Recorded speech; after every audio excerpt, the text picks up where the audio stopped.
Hope your Saturday morning is off to a good start. We want to welcome you now to Real America's Voice special coverage, Lost Voices of Fentanyl. This is the third annual march that is taking place in D.C. It is a very serious topic, one that, frankly, you're not hearing as much about as you should on mainstream media outlets, but you will hear at Real America's Voice. Again, I'm Miranda Kahn. I want to go out now to Tara Dahl, who is our contributor here, who is live in D.C. to kind of tell us a little bit about what Lost Voices of Fentanyl is all about. This is a non-for-profit organization. It is grassroots. Again, this is the third annual march taking place in D.C. Kind of got off to a little rough start there because of some weather issues. But Tara, before we go to that, just tell our viewers a little bit about what Lost Voices of Fentanyl is all about. Good morning, Miranda. It's good to be with you. 111,000 Americans died from drug overdose between April 22 and April 23. Fentanyl accounted for 70% of those deaths.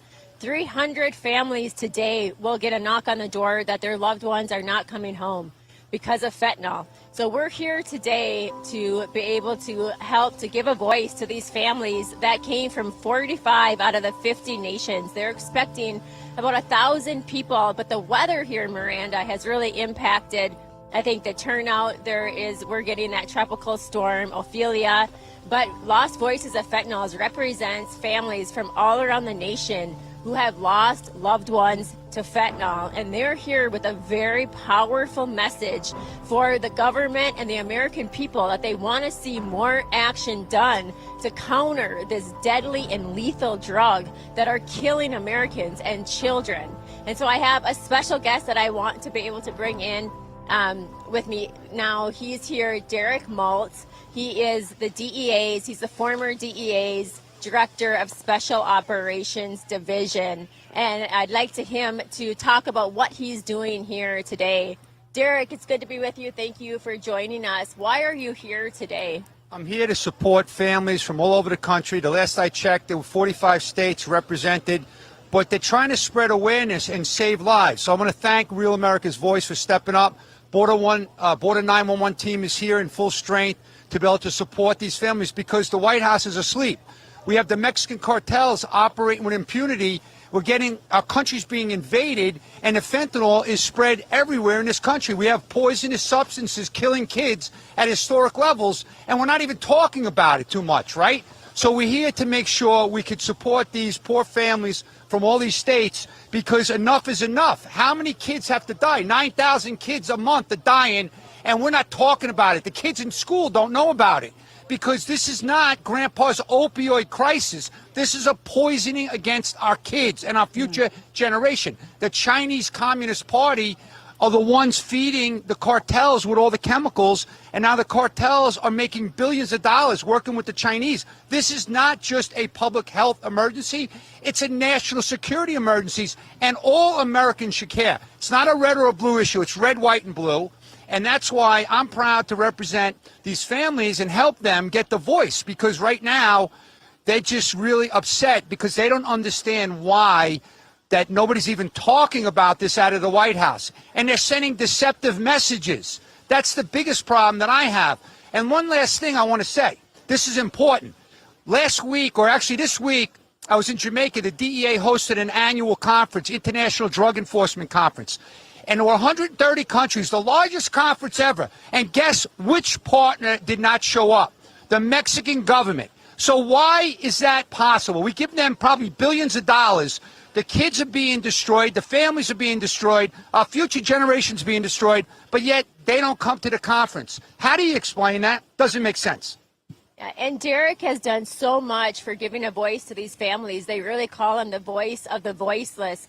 And Derek, what motivates you to do everything that you do? Great question. The courageous and dedication attitudes of all these families that are here. They work every day to go out there and fight. And they're not fighting for their kids. They're fighting so other families don't have to lose their kids. So it motivates me every day. It's an inspiration.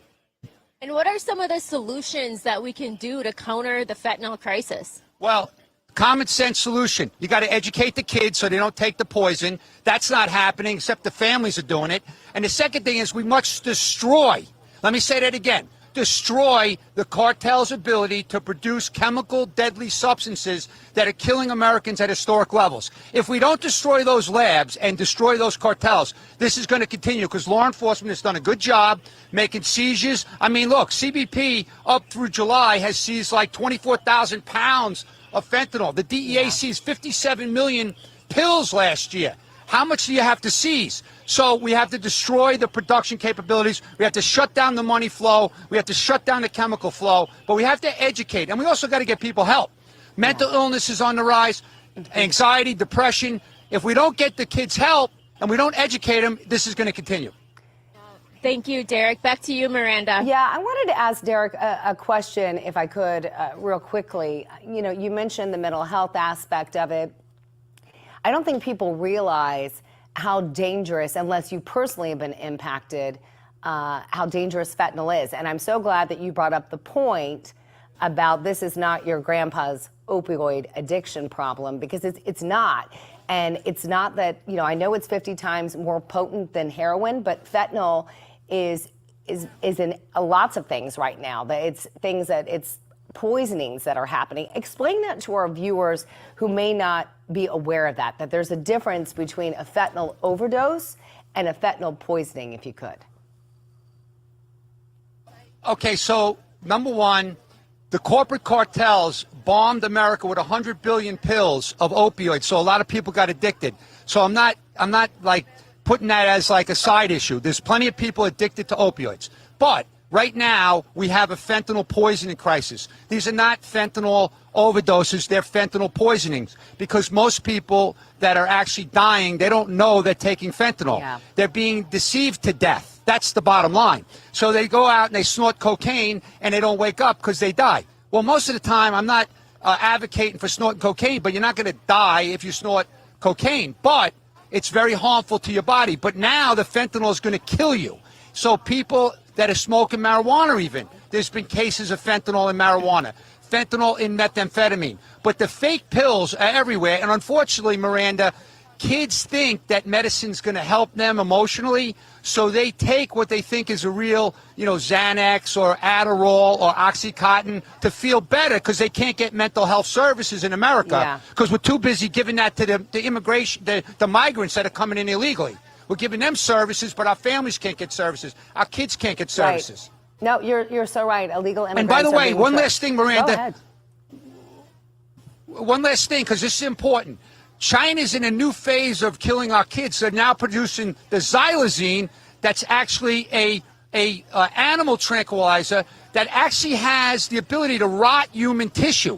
People are dying. They're rotten from inside out. It's like a horror movie we're talking about. China's also producing edenidazine, isonitazine, and all these new synthetic opiates that are more powerful than the actual fentanyl. Good morning, everybody. So we got to stop this madness. Quick announcement. We do. We're running behind. We still got some. And we can hear that they're a little behind schedule when it comes to this march, as Tara just pointed out, because of weather. But we're going to continue to follow it. And I want to thank Derek there for joining us there. We're going to let that get underway. But meantime, Tara Dahl in D.C. spoke with dozens of families that have been impacted by this fentanyl crisis, again, due to our open borders. Here's one family that she spoke with last night. Take a look. Rhonda, tell us your story. I think my story is the same as any other American who's lost their child. My son was normal, he had friends, he was fairly popular at school. He loved to make people laugh. That's who he was. Are we he was going a back out, or? vibrant, energetic kid. He could catch on to things like that. And he likes to share it. He likes deep conversations, just about everything. What happened? So the summer prior to him passing away, one of his friends did introduce him and the whole friend group to marijuana. For some reason, Cruz thought that was great. I don't know why. Neither myself or my husband were ever into drugs, even as teenagers. But he thought it was pretty cool. Going forward, all his friends ever did was marijuana. Chris kept doing marijuana. We found it, the smell, not found it physically, but we could smell marijuana in our house, in his bedroom, the basement. We're like, what are you doing, Cruz? You don't do this in our house, and you don't do it. And I did talk to him about fentanyl, but always living in the Midwest, we were always the last, right? We were never the center of anything. And what we've since found out, Kansas City is a hub. It allows for the distribution amongst many of the cartel to be interchanged and be sent out from there. So even though I knew fentanyl, I talked to Cruz about it all the time. I wasn't like overly concerned, but I was concerned enough to talk to him. I heard about it on the news continuously. One night, even though he'd been stripped from his friends, stripped from any cash passing his hands because we knew he had a problem, he stole money from my husband, unbeknownst to us. We were already asleep. I usually always waited for Chris to be asleep. We knew we had a problem. I had been really busy that prior weekend, had already fallen asleep, and he contacted a dealer from Snapchat. And this is a guy he knew, and he bought a Percocet. So the one pill can kill, he was victim to that. One pill can kill. It definitely happened. We woke up the next morning at, 6:20. I went to his room and I was like, Chris is dead. I cannot believe this. I knew immediately what had happened. I knew he had thrown us over. I called my husband. My husband ran up. He tried to resuscitate him. He couldn't. Chris had been gone for hours. He had the purple marks and the veining. I already knew he was gone. I do feel like we all need to start shouting. Every single person in the United States, this is the number one killer of men 18 to 49. It's the number one killer of them. Okay, this is all coming from China. China exports it to Mexico. Mexico then, and many times in unsavory places, mixes it up in cow pens, close to manure or wherever, and they have beautiful presses. It makes the pills look even nicer, right, than the pills that they would actually buy. A real pill, the counterfeit pills look better, and they're distributed. And we all know, over 1.5 million people, illegals, have come through the border, not captured by anyone. So. Yeah. Thank you, Rhonda. Okay, very much. Okay. Yeah, thank you. Wow, that is just gut-wrenching to hear Rhonda there share the story of finding her own son, Chris, who overdosed by taking a simple Percocet pill that was laced with fentanyl. But props to her because she's on a mission and she's giving a voice to the voiceless, something that Real America's Voice is all about. And this is why we're covering the lost voices of fentanyl. Again, this is our third annual march taking place in D.C. And again, that's where we find our very own Tara Dahl. Tara, that was so difficult hearing her share her story of finding her son, who simply took a Percocet, which is lots of Americans take every day, not thinking that that would be the last time that they see their loved ones. It's a painkiller, but this one was laced with fentanyl, and that's the message that they're trying to get out there today. Again, things are a little behind schedule in D.C., in large part due to weather, but you and I were talking right before this broadcast, and a lot of events were canceled because they were expecting very high winds, a lot of rain. Fortunately, this event is going on, and thankfully, because so many people need to hear the message. So there's an array of speakers. If you could kind of set the stage for us of what our viewers can expect throughout the day. We mentioned Border 911. How are they involved with this? I know Tom Homan's going to be there. Again, give us a play-by-play. Yeah, the event is a little delayed to start just because of the weather here. It's strong winds and rain, but the event is going on. The parents are passionate. They're coming out in despite of the weather because they have a strong message for the government, for the White House, and for the American people. So the weather is not stopping them. So you're going to hear from speakers such as Tom Homan will be speaking, Jason Jones will be speaking, Mark Morgan, Sarah Carter, Derek Maltz. So you're going to hear from experts in the field of Tom Homan was former ICE director. You have Jason Jones, who's going to be joining us here shortly, and he's an expert on the cartels. So you're going to be hearing also from the families. And as you just heard from the interviews last night, we spent several hours last night talking to the families, and their stories are heart-wrenching. And it is such a wake-up call to the American people that this impacts all Americans all across the nation. And so I wanted to bring in Miranda, Jason Jones, who was one of the speakers. He's with Border 911. He's a Newsmax correspondent for the border. Jason, can you join us? You're speaking today. What is going to be your message? You know, the story that hasn't been told. Okay, everybody, we're getting ready to start. Of these cartels Keith and how they've gone from organized crime into an insurgency, into terrorism. Thank you all for truly coming see them out, today but we got to as get a ready to parallel start. We're way government of behind. Mexico, and with that was the weaponization of fentanyl. So the fentanyl that we're seizing mostly today is not regular fentanyl. Real America's Voice. In Texas, it's mostly parafentanyl because they hired chemists right out of universities to change the analogs.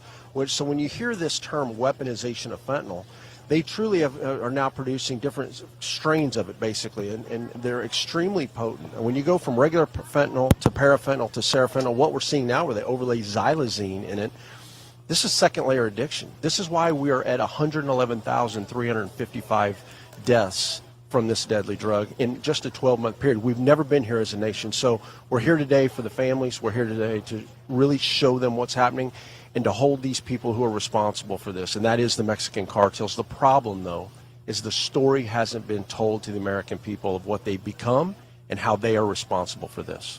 What are some of the solutions that can be taken, like today, that could help counter the fentanyl crisis? First, we've got to go after the labs, plain and simple. These labs are now going from mega labs to micro labs as they're trying to break it up in case we designate the cartels as foreign terrorist organizations. When we get the FTO designation, that's going to be a major game changer. And the reason for that is it's going to give us the authorities of what we need to go after them. I ran a lot of operations working with some of the most elite units in Mexico and to take down and degrade the Los Zetas cartel.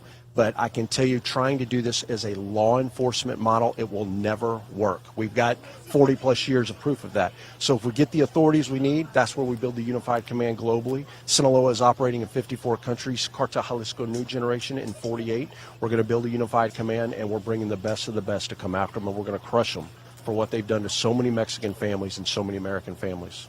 What's China's role with the chemical precursors? Well, the chemical precursors have been coming in for many, many years. The real challenge here that Americans haven't been told, again, is that the cartels have adjusted. So right now, I can tell you they are working very closely with Bangladesh, India, and Pakistan to work around the sanctions that we're going to bring in from the United States against China. You hear from the United States about China, China, China. The problem is that the cartels at the core possess something so different. Even if you stop the chemical precursors coming in from China, not only are they working with these other nations I just mentioned, they have the logistics to bring all of this poison into the country because they have been working the narcotics into this country for many years. So they work with what we call Tier 1 gangs and U.S.-based street gangs to push that poison into the nation. So we have to go after them and we have to crush them. Back to you, Miranda. You know, I had a real quick question for him, if we could. We were talking about what we can do. It is so frustrating for so many Americans right now, seeing our borders wide open like we've never seen in this country's existence. The Biden administration doesn't seem to care. In fact, that seems to be their goal, even though you have mayors like of New York City, a Democrat who was for sanctuary cities, now saying, you know, we can't handle this influx, and they're coming from all over. So for real Americans that feel like illegal immigrants are being treated better than they are, because that is a reality, how do you fight against that? Like, what can real Americans do to get their voice out there and make sure that the Biden administration hears them, that Alejandro Mayorkas hears them? Because it seems like right now it's falling on deaf ears. And when I'm hearing that this is the #1 killer for young people between the ages of 49, that is frightening. And there's still, like you said, more and more strains being put out there. Look, I will tell you, I'm a big believer that you don't have to sell the border. We don't have to sell what's happening in Mexico. All we have to do is show the American people, because this stuff sells itself. The problem is reaching the folks. You know, the major networks out there have not been showing what's really been taking place. You don't talk bad about the border. You don't talk bad about what Mexico has become and how the highest levels of Mexico have been corrupted. So from my standpoint, everything I am about is about working with cartel sources to illuminate their operations, because the more we show it, this is how we fix it. I brief a lot of congressmen and senators privately, and I will tell you they're not being told what's happening by the U.S. intelligence agencies. So when you hear me say all the time on national television that what we are really witnessing is the largest U.S. intelligence failure since 9/11, I'm with these families out here. There's no doubt this country is being impacted. So that is the problem. I think that's how we can fix this at this point, because if we don't make some hard changes in the next election, if you think it's bad now, it will get a lot worse. Thanks for having me today. Thank you. Thank you, Jason, for being here today. Back to you, Miranda. Thanks, Tara. Yeah, really disheartening to hear that, but this is why we're giving a voice to the voiceless. And speaking of voices, again, the event a little behind schedule, but they are getting ready to take to the stage. We're getting ready for the national anthem. Again, that's going to be Keith DeFontes, who is going to be doing that as well. And you're going to be hearing from several speakers, including Mark Morgan, who is the former CBP director, discussing border security and trade enforcement. Also, as Tara mentioned, she interviewed about 26 families last night that have been impacted because of the fentanyl crisis. And today, we're honoring those families by giving a voice to the voiceless. Just because the mainstream media doesn't hear you doesn't mean we don't. So let's go ahead and take to the stage as we listen to the national anthem.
Okay, everybody, April Babcock, thank you so much for coming out. I'm handing the mic over to the MC, Heidi Harris.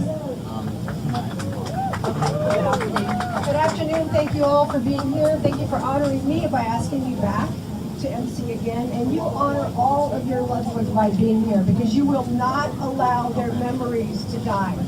And you will continue to perpetuate the message that we have got to put an end to this. So thank you all for being here. The rain is not going to dampen what you're trying to do. You have headphones. Can you listen to this audio? Mark Morgan's here. You all know Mark Morgan, don't you? Headphones to listen to the audio? We oversaw 60,000 employees of the U.S. Customs and Border Protection, managed a budget of over $13 million, and ensured the effective operations of the Customs and Border Protection's mission to protect national security back when they actually cared about that. Mark Morgan also served as the chief of U.S. Border Patrol. The Obama administration was acting director of U.S. Immigration and Customs Enforcement. Mark, where are you, my friend? There you are. You gotta get headphones. First of all, look at this rain. Look, maybe it's a little sappy and corny, but the way I look at this, maybe this is God's tears just joining us all, right? So screw the rain. Let's embrace the rain, all right? But there's an old quote by Jackie Robinson, a famous baseball player, that said, you know, life's not important except for the impact you make on others. That's what you're doing right here, right today. April, Virginia, that's what today is about. That's why you're here. This is about our country. This is about our friends. This is about our family. This is about our neighbors, our youth, our loved ones. That's what this is about. And right now, we know absolutely, we know the stats, right? 100,000 Americans died from drugs. The majority of those from fentanyl. We know that the leading cause of death among those 18 to 45 is fentanyl. We can rattle off these stats every day, all day long. We know that the cartels don't give a damn about this country. I know who else doesn't give a damn about this country, and he lives in that house right there. It's about time we change that. We know every single day, the cartels, it's so frustrating for me. They know every single day they're abusing our wide open southwest borders. And we have politicians that are lying about what's actually happening. Right now, this fiscal year, we're on track right now for a 525% increase in fentanyl coming across our wide open southwest border since FY20. That's insanity. We should be joining together, all of us across this country, doing everything we can to stop those drugs from pouring into our country. But we're not doing that. We're doing the opposite. We are allowing it, absolutely, every single day. And how are we allowing this? This is another big lie. Secretary Mayorkas, right? Exactly. This is why I call him, he's one of the most evil men in this administration right now. He should be impeached, absolutely. And blood is on his hands. And I don't say that lightly. I've served 6 administrations over my 40 years, both Republican and Democrat. This isn't about politics, but it is. They're making it about politics. For their greed and their quest for perpetual political power, they are jeopardizing the safety and national security of our country. When they tell you that our borders are secure, it's a lie. It's an intentional lie. When they tell you that illegal immigration has no downside, that illegal immigration has no harm, that illegal immigration does not cause bad things, it's a lie. I am for, and Tom Holman, Jason Jones, Derek Munch, look, I know these men. They're patriots. They're incredible. We are for strong border security, but we're for legal immigration as well.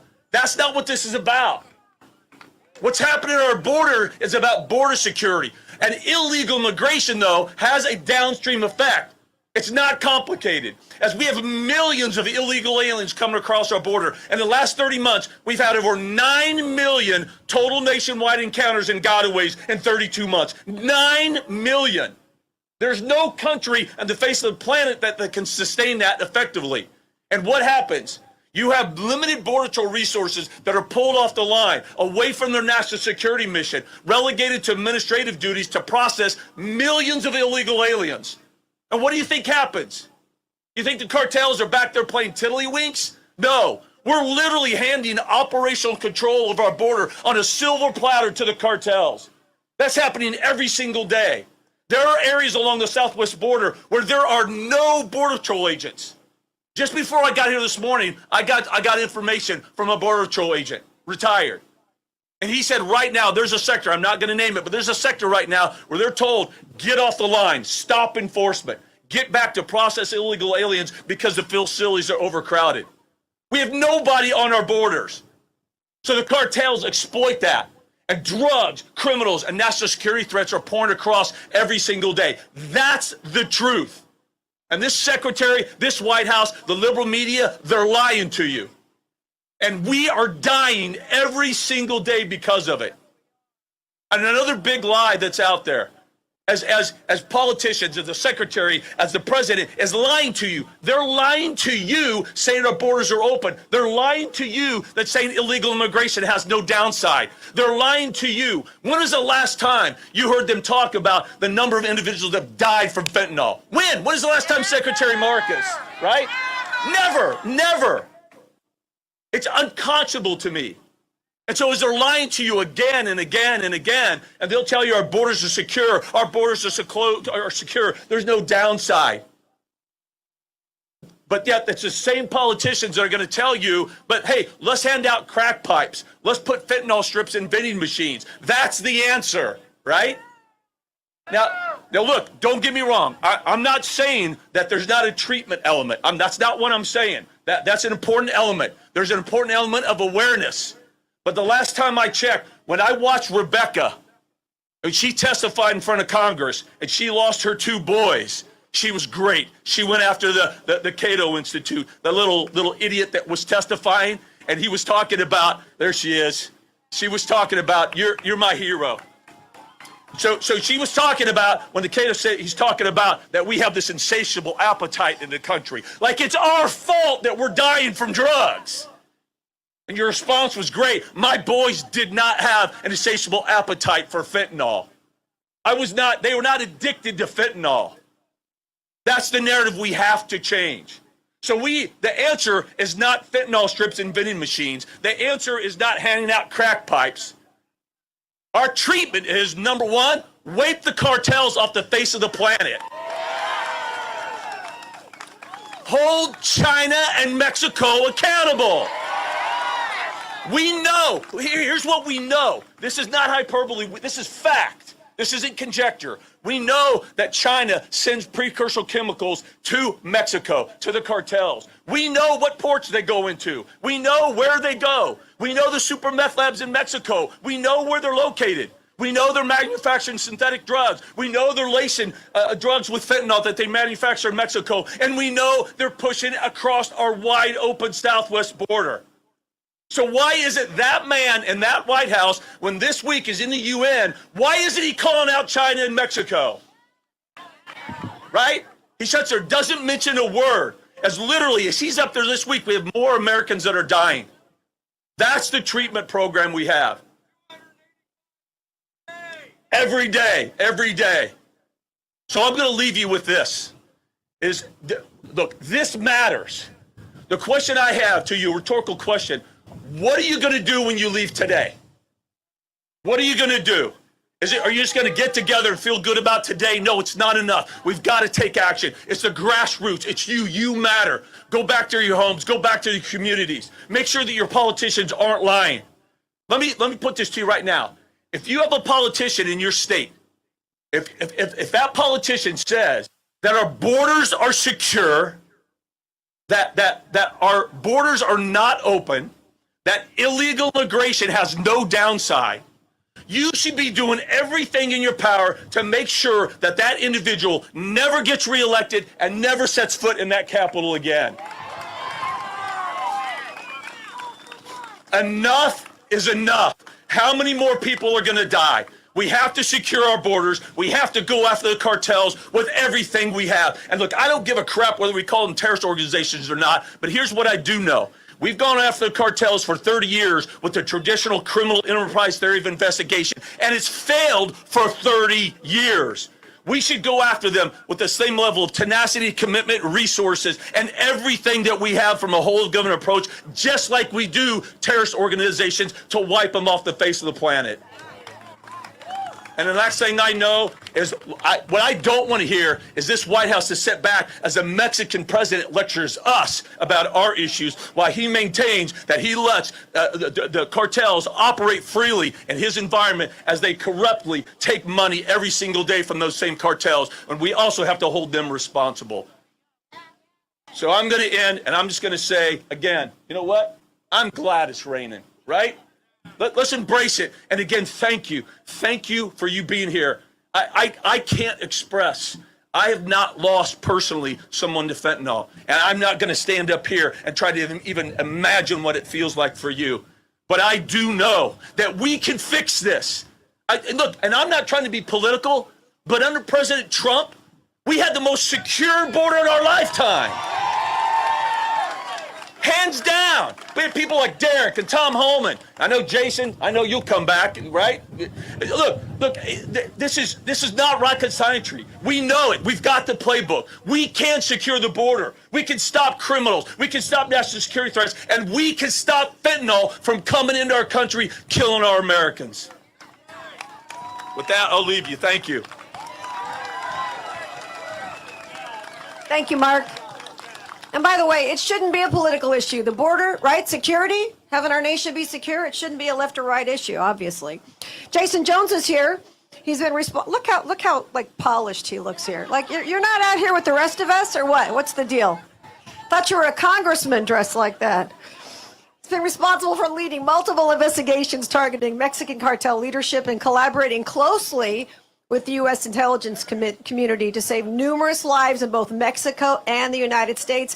He's a retired captain from the Texas Department of Public Safety's Intelligence and Counterterrorism Division. Jason Jones. Thank you very much. Ladies and gentlemen, how's my volume? Can you hear me okay? Good. When I came up here today, I thought, what can I tell you that you haven't heard that you should have heard from the United States government? And one thing you need to know is that what we are really witnessing at your southwest border and in Mexico is the largest U.S. intelligence failure since 9/11. I want to be very clear here. It is the largest U.S. intelligence failure since 9/11. And what these cartels truly represent is unprecedented. And I want to walk you through what you should have been told. And this is exactly why when I retired, I went public in 2016 to designate the Mexican cartels as foreign terrorist organizations. And if you would have told me that I would be here 7 years later, still trying to get this done, I would have never believed it possible, ever. The Mexican cartels were organized crime prior to 2006. That is when Ocio Cardenas, with the Gulf Cartel, began bringing in special forces known as the Los Zetas to work under him. And what they brought that you should have been told and the U.S. intelligence agencies missed were two things: tradecraft and discipline. And it forced all the other cartels to rise or fall. And this is why violence in Mexico has spread across the nation. And we were fighting that at the border. While our nation was looking to the Middle East, at your border, we were dealing with major engagements of battle lasting hours, 6, 10, 12-hour battles on your southwest border, 50 caliber belt-fed machine guns, armored vehicles, 40 millimeter grenades, surface-to-air missiles, things we were stunned by, and no one was listening. And I'm screaming at Washington, and I'm coming up here as a captain at the time. And I'm saying, we have got problems at the border. And they'd say to me all the time, Jason, we hear you. We want you to know that we hear you. We're listening, but we just don't see it. Because the data system in this country did not illuminate what we were seeing and how this was coming to our border. And we were trying to illuminate it. From there, they went into an insurgency. This was what that was, that they were fighting each other for control. Then they went into terrorism. If you look up the Allende massacre of 300 men, women, and children, then the 72 migrants that were killed in San Fernando, I worked all of those things. And I'm screaming to Washington as a captain, and I'm saying, we've got problems. It is coming our way. Jason, we hear you. We just don't see it. And as long as it stays in Mexico. From there to where we truly see them today as a parallel government. And why we were warning was because the fentanyl that was fixing to cross, we knew what it was going to bring. The first indicator that you should have been told of what was coming was in 2015. CBP seized the first amount of fentanyl. It was 70 pounds at your southwest border. And there were intelligence estimates saying, my God, if they weaponize this, they could kill 100,000 Americans a year. We're far beyond that now, and yet nothing has been done. Ladies and gentlemen, the weaponization of fentanyl is real. The problem is they have not told you how they did it. They hired chemists. The Sinaloa cartel, specifically the Los Chapitos cell, the sons of Chapo Guzman, hired chemists in 2019 out of universities. Their job was to change how they manufactured fentanyl and the analogs within it. This is why in Texas right now, mostly what we are seizing is parafentanyl. They've gone from regular fentanyl to parafentanyl to serafentanyl, and now mixing xylazine within this drug. It is not a drug, it's a poison. And your government has not adjusted to it. I will tell you this, and you need to hear me on this. This will get worse before it gets better, because we have not built the programs to go after these cartels yet. But I will tell you this, people are going to tell you that I'm the best at the cartels. That is wrong. The best of the best are my closest friends. And we together annihilated the Los Zetas. We built programs to go after them, and we know exactly what needs to be done to crush them. So I want to tell you this, and I want to leave you with hope today. I want to tell you what's coming. Tom Homan, Mark Morgan, Derek Maltz, and many of the men here today, Victor Avila and many of them, we are uniting. And we are going to build the best of the best around the world. You see, what I'm known for is not the cartels within the community. I'm known for bringing the U.S. intelligence agencies together, federal law enforcement, state police, and Mexican government officials, and some of the most elite special forces in Mexico to crush them. And I promise you right now, with everything I am, I've been doing this for 7 years, going public out of my own pocket. I am telling you, we are going to build a unified command of the world's best. We're going to designate these cartels as foreign terrorist organizations. And the last thing you are going to want to be anywhere in the world is a cartel member, because we're coming for them. God bless you all. I am so sorry for what you have been through and what your families have been through. But for what is coming for these people, for what they have done to you, for what they have done to so many Mexican families, we are going to end them. God bless you all, and thank you very much for having me today. Thank you, Jason. Very powerful stuff. Gerald Posner's here. He's an attorney, author of 13 acclaimed books, and really important, in 2020, he put out a book called Pharma, which is described as a withering and encyclopedic indictment of a drug industry that often seems to prioritize profits over patients. We all know that. How many parents have I talked to in the last couple days who are just, besides all the tragedy you've all suffered, what we see the pharmaceutical industry doing is just criminal. Counselor, come join us. Attorney Gerald Posner. How are you, sir? Thank you very, very much. April, Virginia, all of the volunteers of Lost Voices of Fentanyl, for what you do. You aren't professional organizers. You're not people who come out and set this up. You do it because you are parents, as all of you are, who have lost sons and daughters to this poison of fentanyl, and you're forced to do it because our leaders don't take care of it, and instead you're here to try to prevent further poisonings by fentanyl so other parents aren't in this situation. You know, Jason's great, Mark's great, all of the fellows who are talking afterwards, the men and women are super, but where's Mitch McConnell? Where's Schumer? Where's somebody for the White House? You shouldn't be here on the National Mall, gathered here in the rain. You should be invited into the White House, whether it's a Democrat or Republican, to talk to you and to tell you what they think they might be able to do about this. I wrote about fentanyl. Some of you may not know this. I mean, I'm a journalist, and together with my wife, Tricia, we went in the late 1980s to the Golden Triangle because we were writing a book about the heroin trade, China White. And we worked with the DEA at the time. They were absolutely fantastic. Ben Yarborough, a fellow who would have been here today, Mike Bansmere, just died of cancer last week. Years of fighting it. He was an absolute warrior. Those fellows took us into the heroin fields. We wrote a book about it. And they told me about designer drugs, methamphetamine, and a drug called fentanyl, which I had never heard of. And in 1988, there were 18 addicts that died in Pittsburgh because their heroin had fentanyl mixed in. A lot of people forget about that. There were 400 people in California that ended up getting Parkinson's-like disease because of fentanyl being mixed into drugs. And I had an article in which those DEA agents and at headquarters told me about this new drug that was coming into cities and affecting some college campuses. And guess what? I submitted it. It got turned down by the New York Times. It got turned down by the Washington Post. Vanity Fair wasn't interested. Rolling Stone, no way. Mother Jones, no. And it finally got printed in Penthouse magazine, of all places. They were the ones that took it. And you know what?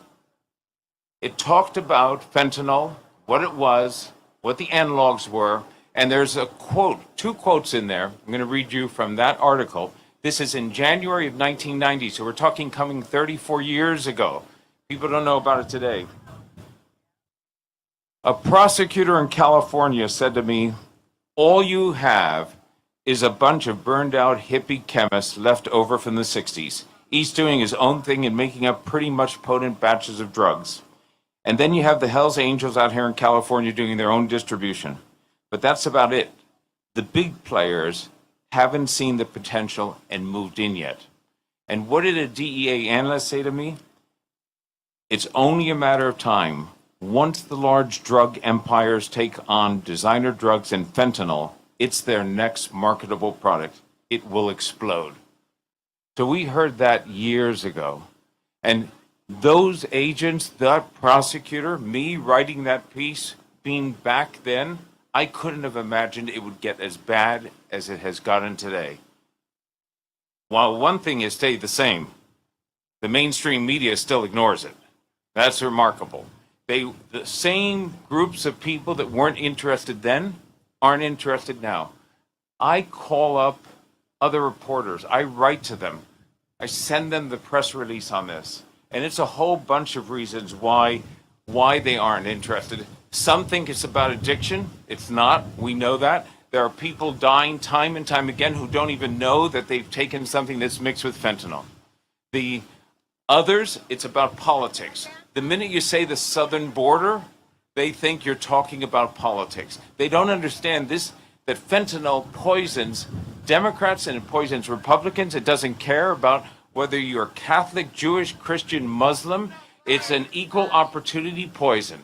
And what we are saying and what is the truth, and it's just the facts, is that I don't care how you describe it, but fentanyl is pouring over the southern border, and something is wrong. If you want to say tomorrow that there won't be one migrant crossing, even though tens of thousands of them are forced to become drug mules so they can pay back the fees to the cartels for bringing them over here in the first place.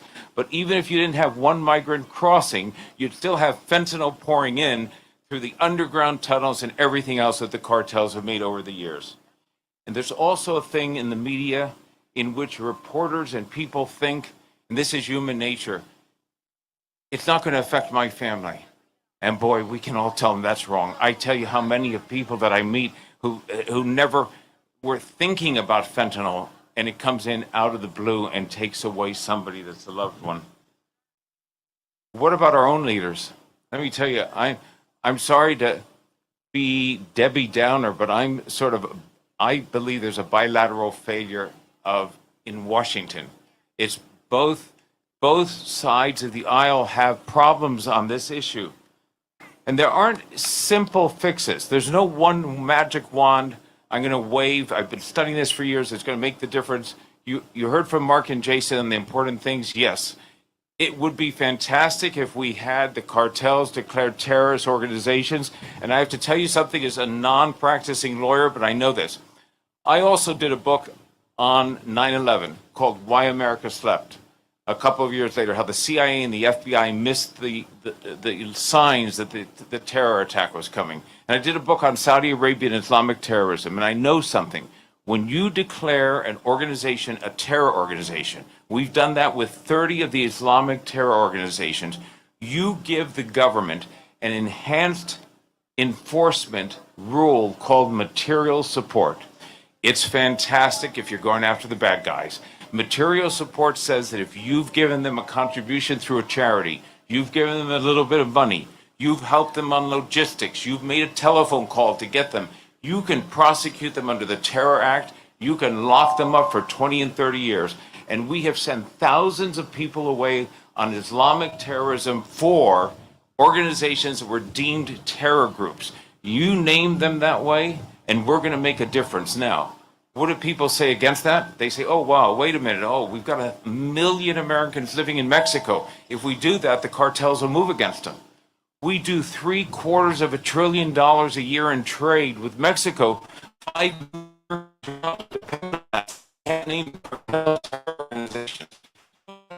That's the debate.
Up that possibility, and then maybe the Mexican government does something.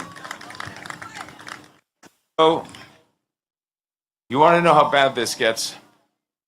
In May, many of you may know, you might remember the day the data was released in which it said, it was such a sobering moment for Tricia and for me, that this last year, the number of children who died from fentanyl was 30 times greater than when they started to collect the data in 2013. So in 8 years, we've gone to 30 times greater number of children dying. And on that very day in California, the state assembly took up 3 bills to enhance penalties for fentanyl, and they defeated all 3. 18 votes for, 45 against, almost on party lines. Democrats control it. They voted against it. First one, would have made it illegal to sell fentanyl on social media. Boy, that sounds like a no-brainer to me, but it got turned down. Second one, would have added an enhancement of 3 to 5 years to a prison sentence if you sold fentanyl and it caused serious bodily injury. All right? Turned down. And the third one said, if you're caught with 28.35 grams of fentanyl, a full ounce, which you know can kill up to 14,000 people, that 28 grams, and it's with intent to sell, they're going to give you an enhancement of another 3 or 6 years. And why, by the way, which is I find the most interesting part, because they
Earlier, you heard from Tara Dahl, who was live on the ground there, Real America's Voice contributor there. She spoke to 26 different families who were there wanting to make sure that their voice is heard, that the word is getting out there about how dangerous fentanyl is. And here is one of those families right now. Rhonda, can you tell us about your son?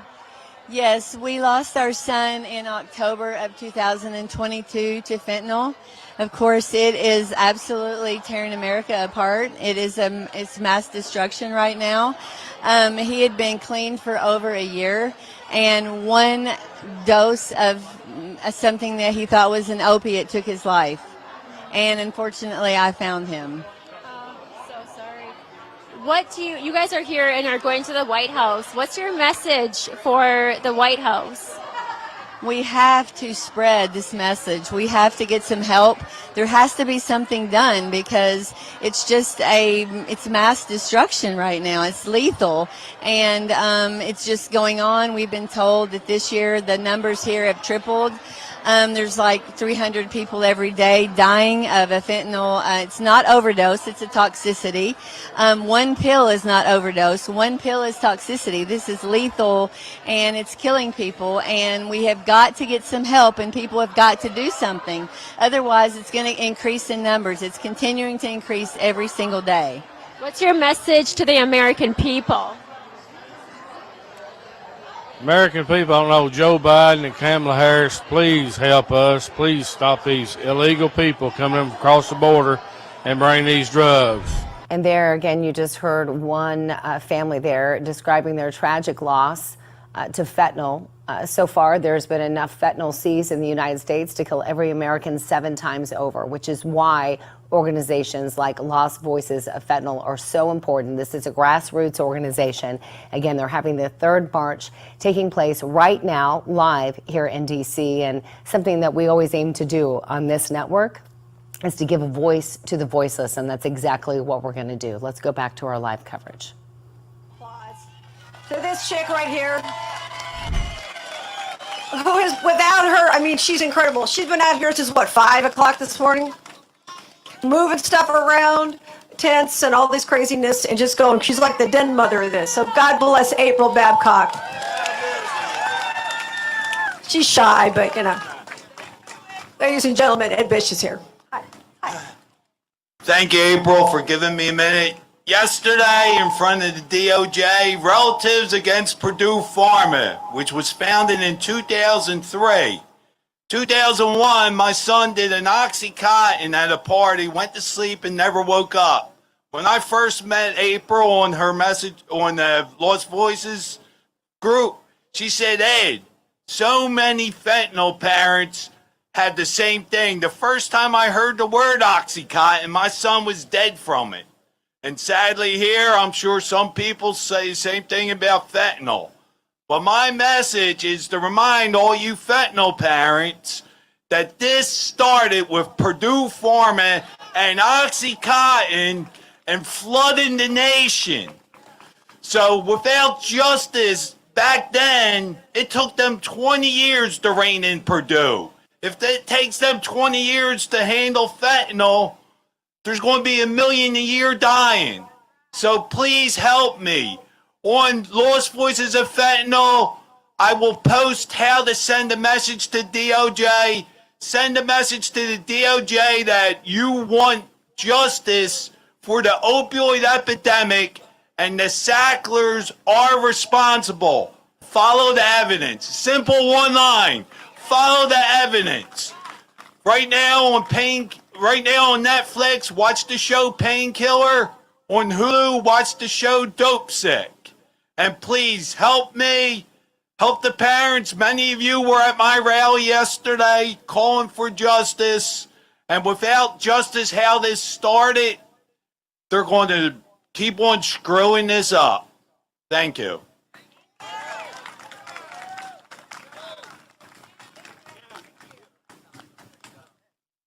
Oh, I feel like a princess here with this treatment. Tom Homan's here. You all know Tom Homan. And he's no introduction, but I'm going to give him one anyway. He's had a long and distinguished career in law enforcement, federal level. this mic's going to go out from rain, but we're not going to let it. And I have a big mouth anyway, so we'll be okay, even if the mic does go out. Prior to this role, he was director of ICE enforcement and removal operations. Removal, back when we used to do removals. Remember that? Yeah.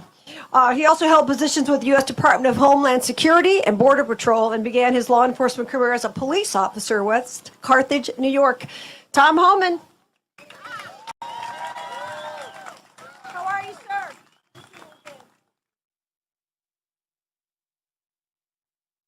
Can I see the pictures of all your loved ones, please? The TV cameras need to catch this. God bless them, each and every one. I'm so sorry for your loss. Like Mark Morgan, I've been blessed not to bury my children. I don't understand how you survive with the losses you had. I wake up every day pissed off. Because this guy in the White House is the first president in the history of this nation who came into office and unsecured a border. With all due respect, Mr. President, we don't need Congress, we need Trump. We need President Trump. I talked to the president yesterday. He gives his well wishes to all you and his love. This administration came into power and unsecured the most secure border we've ever had. Me and Mark Morgan and other people that worked for President Trump, we worked our asses off. Illegal immigration was down 83%. Illegal immigration was at a 45-year low. When 83% less people are coming, that means the Border Patrol's on the line doing their job, seizing fentanyl, arresting terrorists, arresting criminals, arresting gang members. That's why you didn't see this mess under President Trump. The border was secure. But this president came in and unsecured a border on purpose. This isn't incompetence. This is by design. Because they think these millions of people are going to be future Democratic voters, but they don't have to even get there. Because when President Biden signed 90 executive orders destroying everything me and Morgan worked on, what else did he do? He overturned the Trump census rule, which means these millions of people will be counted in the next census in sanctuary cities. So when they reproportionate House seats in the House of Representatives, that means more seats for the Democrats. They don't even have to vote. They got a plan. They sold our national security out for future political power. And shame on them. Because of what they did, we got a record number of Americans died dead from fentanyl. And they weren't overdosed, they were poisoned by China. And what has Biden done to China? Not a friggin' thing. President Trump would have took action. What has he done to Mexico? Not a damn thing. President Trump would have set a Hellfire missile down there and take the cartels out. President Trump was one badass president. And I can't wait for January 2025. When he walks in the White House, I'll be right behind him. What this president has done is caused a record number of migrants have died, over 1,700, a historical record. A record number of Americans have died. A record number, as of today, 2.3 million people enter the country illegally this year. Every year he's been in office, we've had a historic record. First year, 1.7. Numbers we've never seen before, historic numbers. We went from the most secure border in my lifetime to a historic record. I did this. Look, I started in border until 1984. I spent 34 years on border security and immigration enforcement, national security. I've never seen an administration come in and say, let's unsecure the border. We want more illegal immigration. We want more poisoning deaths. We want more non-suspected terrorists crossing the border. We want the cartels to make billions of dollars or more. We want more women, children be sex trafficked. Think about what the president of the United States, this guy has done. I worked for 6 presidents. I started with Ronald Reagan when I was a Border Patrol agent. I worked for 6 presidents. I respected every president I ever worked for. Even Clinton and Obama took some steps to secure the border because they understood you can't have national security without border security. So they took some steps, but no one did more than President Trump. But Joe Biden, as I said before, came into office and unsecured a border. I respect every president I ever worked for. And as an American, as a man who loves this country, for the first time in my life, I gotta say, I don't respect our president. No, there's no damn way you can respect the man. And Secretary Mayorkas, he should have been impeached 2 years ago. That's the man. That man needs to be taken out of office, and he's going to retire because this administration won't get reelected. Secretary Mayorkas is going to retire as the Secretary of Homeland Security with a reputation that not a single law enforcement officer under his command has respect one for him. None of them. The Border agents, no respect for him. ICE agents, no respect for him. Secret Service, no respect for him. None of the law enforcement officers under Secretary Marcus respect him. President Trump has made a commitment to us. President Trump knows how to secure the border. We did it. President Trump has my I'm so devoted to this man. I worked for 6 presidents. I never worked for a man. I've been in the Oval Office many times. I've been on Air Force One with him many times. I've been with him many times in the last 3 years, planning our comeback. And it's coming. It's coming. Throughout my career in border security, I've held dying children. I've held dead children. I talked to women, girls as young as 9 who were raped multiple times by the cartels. Until you look in a little girl's eyes that's 9 years old and talk to her about a bunch of men crawling on her, taking everything innocent from her. When you look in that little girl's eyes, you see her eyes are no longer hopeful. Her sense of humanity is gone. Everything innocent about her has been stolen. While we're doing this event right now, because this border is wide open, because this administration has empowered the cartels, while we're sitting here right now talking, a child is being raped by the criminal cartels. Women are being raped by the criminal cartels. A child or a female will die today crossing the border. Their alien smuggling organizations will create another rape tree, where they rape women and hang their panties in the tree as a trophy. That's right. That is right. I've seen pictures. For those who think, anybody thinks I'm full of shit, then wear my shoes for 34 years. Everything I say is factual. I've seen it. Children are dying every day on this border. Women are being raped, and this administration ain't doing a damn thing about it. A record year this year. I am pissed off. I wake up every day pissed off because there's more people dying every day. And now Americans are dying because no action is being taken from China or Mexico. I guarantee you, President Trump is committed. He comes back, he will designate him terror organization. He will spend special ops down in Mexico. Because the Mexican president don't want to do anything, we're going to do something. And he is committed to it. We need the man back. And I'll promise you one thing. You got my word right now. He comes back, I come back, we fix this shit. Once and for all. You got my word. And I can't wait. I can't wait to come back and let the men and women of the Border Patrol do their job. They know how to secure the border. They did it under President Trump. They'll do it again. So God bless you for everything you're doing here today. God bless President Trump. And let's make sure we make some action. I'm asking all of you, get out. Don't, as Mark Morgan said, today shouldn't be the last day. Raise hell. Raise hell. We just started, as Jason Jones said, we just started Border 911. I started this nonprofit venture. I got the smartest border experts on the planet. With Mark Morgan, with Derek Maltz, with Victor Avila, Jason Jones, Sarah Carter. We got the strongest team. Like I said, I've been doing this 34 years. I grabbed the smartest border security experts I know. And we formed Border 911. We're going to spend the next year traveling around this country, doing what we're doing here, educating American people. Regardless what your opinion is on illegal immigration, when you cause a crisis this big, that's when a record amount of terrorists coming across the country. That's when a record amount of women and children get sex trafficked. That's when a record amount of fentanyl comes across the border that's poisoning our young people. That's why border security matters. Fentanyl is the biggest issue facing this nation. It is catastrophe. Our children are being murdered. They're being poisoned. It's got to stop. And I know a guy's going to stop it. The greatest president in my lifetime, Donald Trump.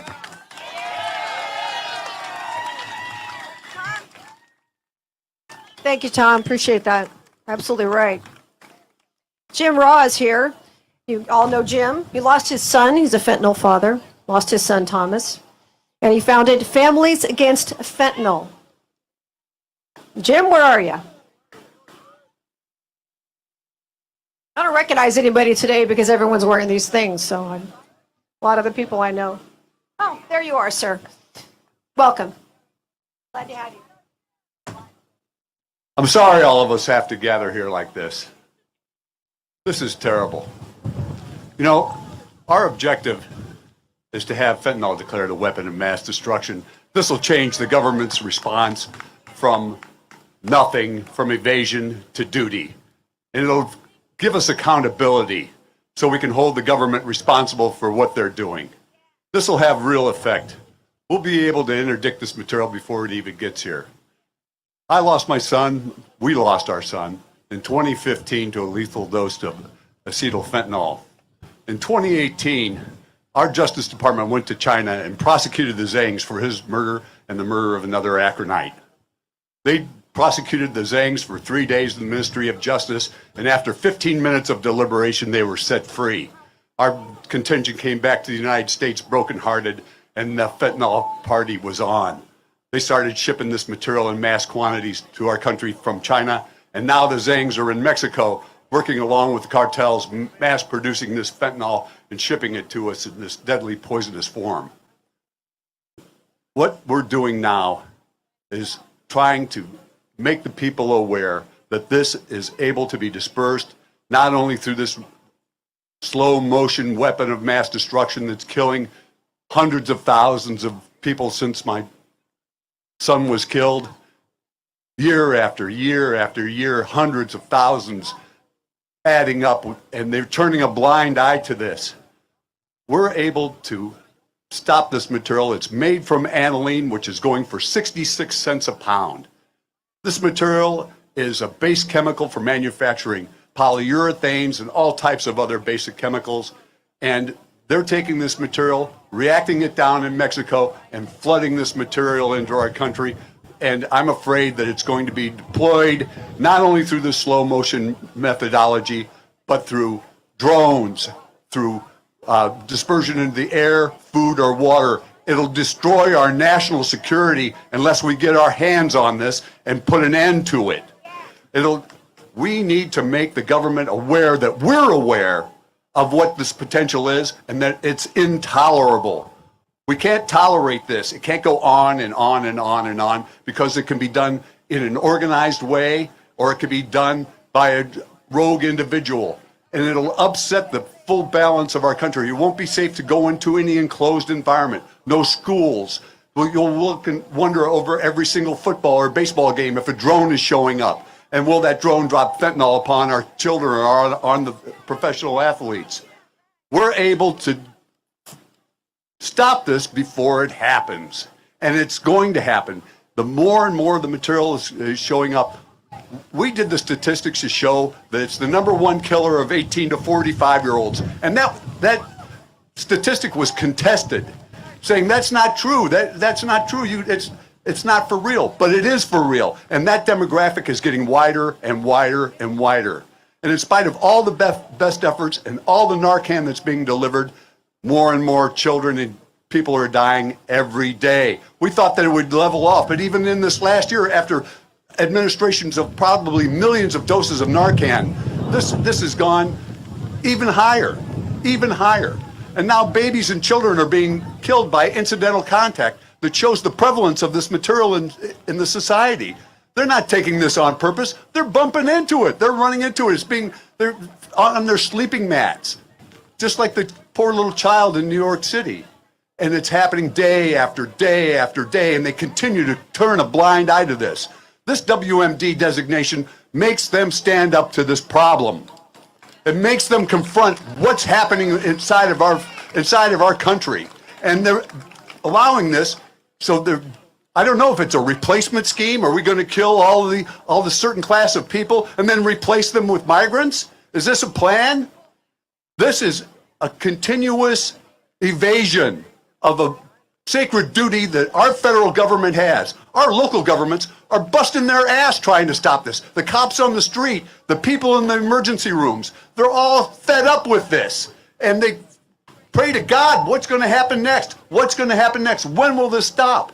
It's not stopping, but it can be stopped. It can be stopped, and it can be stopped dead. With people like have been speaking before me, we can activate the military, we can activate our intelligence, we can activate every form of force that the United States government can muster, and we can provide harm reduction, we can provide education, we can provide all those things through the programs that the government is able to enact. This is not just a slogan. This carries huge weight with various forms of the military that are already dedicated to a response to a weapon of mass destruction. There's DITRA and several other things where there are tens of thousands of people waiting right now to react. We've got billions of dollars set up for a response to WMD, agency after agency after agency. And this is a necessary thing that needs to be done in the most immediate of ways. We need to all say this together. It can't be just a one person, one group thing. Every group, every person, everything has to say, this is a weapon of mass destruction. You're allowing this to happen. These cartels are foreign terrorist organizations, and we're tired of putting up with this murder of our people, the disintegration of our national security, and it's costing us trillions of dollars a day. So even if their own mercenary hearts can't understand that it's the lives, it's the money too, you sons of bitches. We can do something about this, and we will do something about it, because every one of your voices matter, every single one. And when we stand up to this, we make a difference. Every time we stand up, it makes them quiver. Like, oh my gosh, maybe they'll really get serious about this. Maybe something will really get done, and they'll be forced to do it. It's time. It's time for us to make this happen. I want to thank you all very much for your cooperation, for all of your bravery coming out here. I think you're all fantastic. I love you. Thank you, Jim. Love the passion. All right, we're going to have a real live congressman, and I love this because this is Congressman Warren Davidson from Ohio's 8th District. But here's the great thing about Congress. This guy's amazing.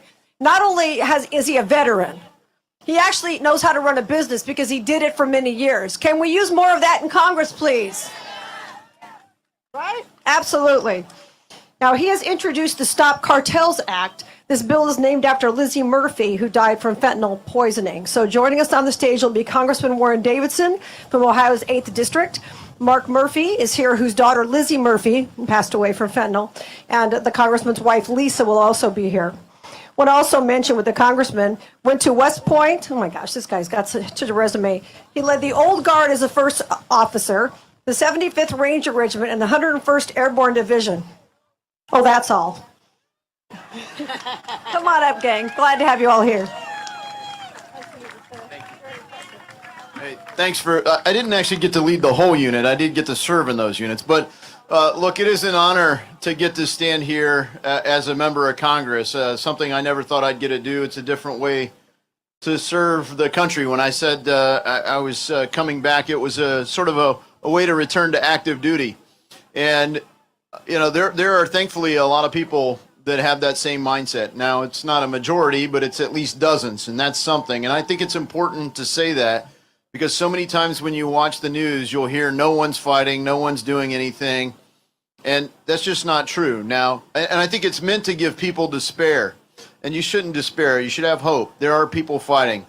Now, let's talk about the tragic situation. I'm standing here with my good friend Mark Murphy and his daughter, who lost her sister. No one should ever have to hear, Mom and Dad, Lizzie is dead. She took a fentanyl-laced Xanax. Now, took a Xanax at a party. Not necessarily a great idea, but it's not supposed to kill you. It was poisoned with fentanyl, and you all know more than anyone how tragic that is, how painful it is, and how real it is, how many times all over the United States of America that's happening. Over 70,000 times last year. And they state the number, over 100,000 overdoses, and this is very different than an overdose. So we need to keep pushing that message, and we need to push it in the United States of America, and frankly, we need to push it in Mexico. So we're fighting to make sure that the Mexican people stop providing any support to the cartels that are destroying their country. The reality is cartels control virtually everything in Mexico, and we have a broken political system in the United States of America. Is that a surprise to anyone today? Of course not. But the debate has for a long time been broken over border security versus immigration. And both of them really are broken, but I'm like, can we at least agree to stop the cartels? So last summer, I introduced a bill called the Stop the Cartels Act and very quickly renamed it to the Lizzie Murphy Act to Stop the Cartels in honor of Mark's daughter, Lizzie. So right as we were introducing it, the New York Times, not normally an ally in this fight, published some investigative journalism that said that under Donald Trump, the cartels were making about $500 million smuggling people across the border.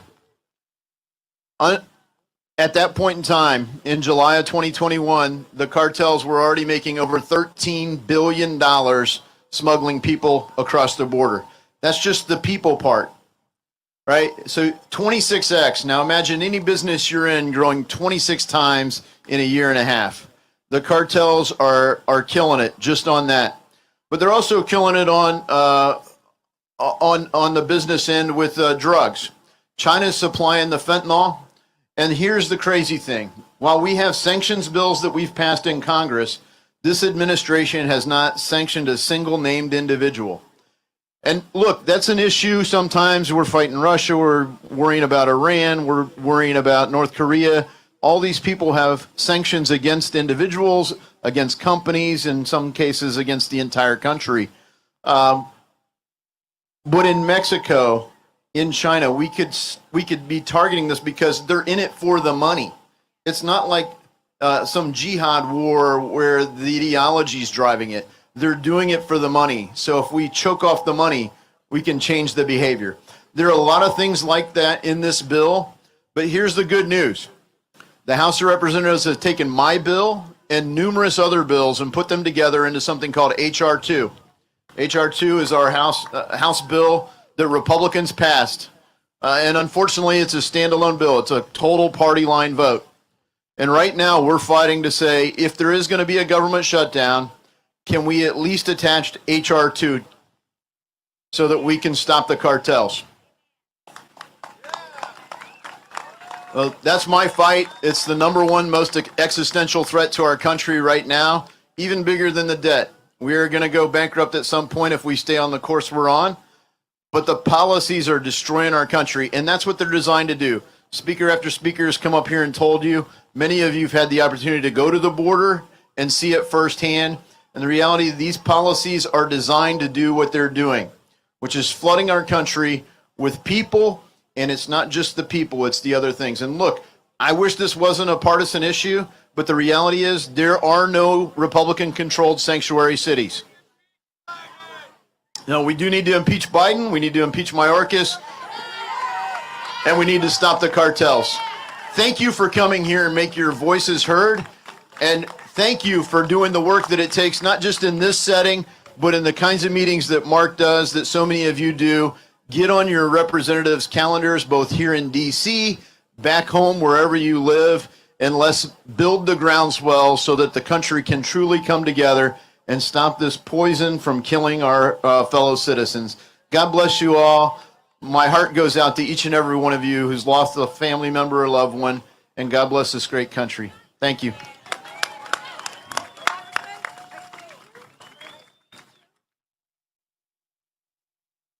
Nice to see somebody doing something in Congress, isn't it, for a change? Refreshing. We can just get everybody on board that. This should not be difficult, people. Derek Maltz is here. Everybody knows Derek Maltz, right? We're working on his personality. Doesn't have much of that, but not a lot of passion either. We were just talking about you today in the Uber, Derek, I want you to know. Here's a guy who spent 28 years with the DEA, okay? He could be doing anything. He could be fishing. He could be sitting on a yacht. He didn't have to do this. But you guys are his passion. These families are his passion. It tears his heart out when he hears these stories. And he's just worked tirelessly on your behalf for no other reason other than he cares and he loves you guys. Derek Maltz. Thank you, Heidi. Thank you, Heidi. And thank you, April and Virginia. Lost Voices of Fentanyl, amazing. The rain was not going to stop this crowd. Your kids are watching and they love what they're seeing. Your grandkids, your nephews, your nieces. So let me start off by saying there's somebody here, I never met her, from Montana, Julie Knapp. Where's Julie Knapp? Thank you. So Julie Knapp was interviewed. She lost a beautiful daughter, okay? But listen to this. She said in the news something. This is a human issue. I say this is not red or blue. This is red, white, and blue. Every American should care. Now, what I will say is that I'm very honored to be part of the Border 911 team because the ladies and gentlemen as part of this team are experts. Okay, I was asked to be part of Tom Homan's team. Tom Homan worked his life to keep America safe, okay? Mark Morgan, Jason Jones, right? Sarah Carter. But let me tell you, Victor Avila was ambushed by the cartels, and he's here. His partner was killed, Jaime Zapata. Where's Victor? Okay, so I didn't have this plan, but this is why I do what I do. This little boy, Cash, 3 years old, in the coffin with his mom, Ashley Green, over there from Kentucky. Okay? The kids are dying, the little kids. They're innocent kids. They're not overdosing on fentanyl. They're getting poisoned. Okay? Look at this beautiful girl. I'm just seeing right here, Lauren's wish. Do you know Lauren? All her friends were dying in West Virginia. Okay? These young kids on the opioids. And Lauren told her father, Michael, right here in the front row, all she wanted was Dad to open up a rehabilitation center to save the kids. And what did he do after his daughter unfortunately died? Lauren Cole's wish came true because of these great Americans. They came here because we're trying to save lives. Look at these babies here. This is innocence. The daycare center in New York. Everyone saw the news, right? Everyone saw the news. And it was big news. And they arrested some bad guys. They put fentanyl on the mats where the kids are playing. 1 year old, dead. And then I found out on the West Coast in Washington State, a 2-year-old daughter was on her father's lap and she died. And then the medical examiner said, guess what she said, or he said? They've never seen this many pills in a body. Guess what the medical examiner said out there in King County, I think it is? In the first 21 days or something like that in the state, they had 35 deaths. They had no space in the morgue. Wake the hell up, White House. And by the way, I don't care about, he's a Democrat, because I guarantee you there's some Democrats here, there's independents, there's white, there's black. Okay? And that lady is my hero, and I put his picture up when I testified at Congress with Jason Jones. So let me just give you a little background. So this is probably something that everyone in here is going to get mad at, but I'm sorry. The world needs to hear this. I was invited to go to the DEA's largest ever international conference in Jamaica this week. And I was there. And I put it out on social media. Now, what really was upsetting to me, 130 countries, largest international conference ever. The DEA ran it. The administrator of DEA got up and she showed the faces of fentanyl where your beautiful kids are. And guess what? The one partner in the world that we need at the table blew it off. Mexico was not represented at this meeting. Now let's think about that for a second. Let's think about it. The kids are dying at historic levels.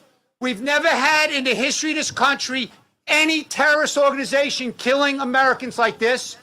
The DEA, law enforcement around the country, I mean, CBP sees like 24,000 pounds of fentanyl already in the first 10 months. I didn't see the July stats yet because they just put it out. And by the way, Mexico sent a strong statement to me. It should be a strong statement to them. But guess what? I don't think it's going to change because we'll just keep giving them more money. Am I wrong about that? Like, am I missing something? I couldn't think of a stronger statement. The Mexican government failed to show up at the U.S. DEA's largest conference ever, and I'm pissed off about that. Okay, so I lived the nightmare back in 2008 as the head of the DEA Special Operations Division with 3 countries, NYPD, 30 agencies, synchronizing efforts against bad guys. But here's my point. I saw the beginning, at least in my world, of the synthetic drug bombing from China. It started with K2 spice and bath salts, okay? I didn't know what the hell that stuff was, and I was the head of DEA Special Operations Division, okay? So how the hell is anyone in the public going to know what it is? It was poisonous chemicals made in Wuhan-style labs in China being shipped through the internet purchases to your kids. Kids smoking this stuff thinking it was synthetic marijuana. It was poison from China. And then a few years later, we started seeing fentanyl deaths. I didn't really know what fentanyl was, honestly, other than in the hospital with the drips, right? I didn't know about the illicit fentanyl market in China. China wants to destabilize the country. Does everyone understand that? I'm not an expert on China or the Communist Party. I'm not an expert on even like the border issues. That's why I have the Border 911 team, because they lived it. They don't come up here and lie to grieving families. They're coming here to tell you the truth. I'm not running for politician anywhere. I'm here to help all of you, and that's what we're doing. We're elevating this up because these guys know how to secure the border. They did it. Now, I have a question for everyone here. And again, not playing the politics. It's just a common sense. I'm a common sense guy. I didn't go to Harvard. I don't have an MIT degree. But here's what I know. President Biden said that international drug trafficking was a huge national security threat. Okay, he said that. So then the question is, Mr. President, why the hell is the border wide open? Now, again, common sense.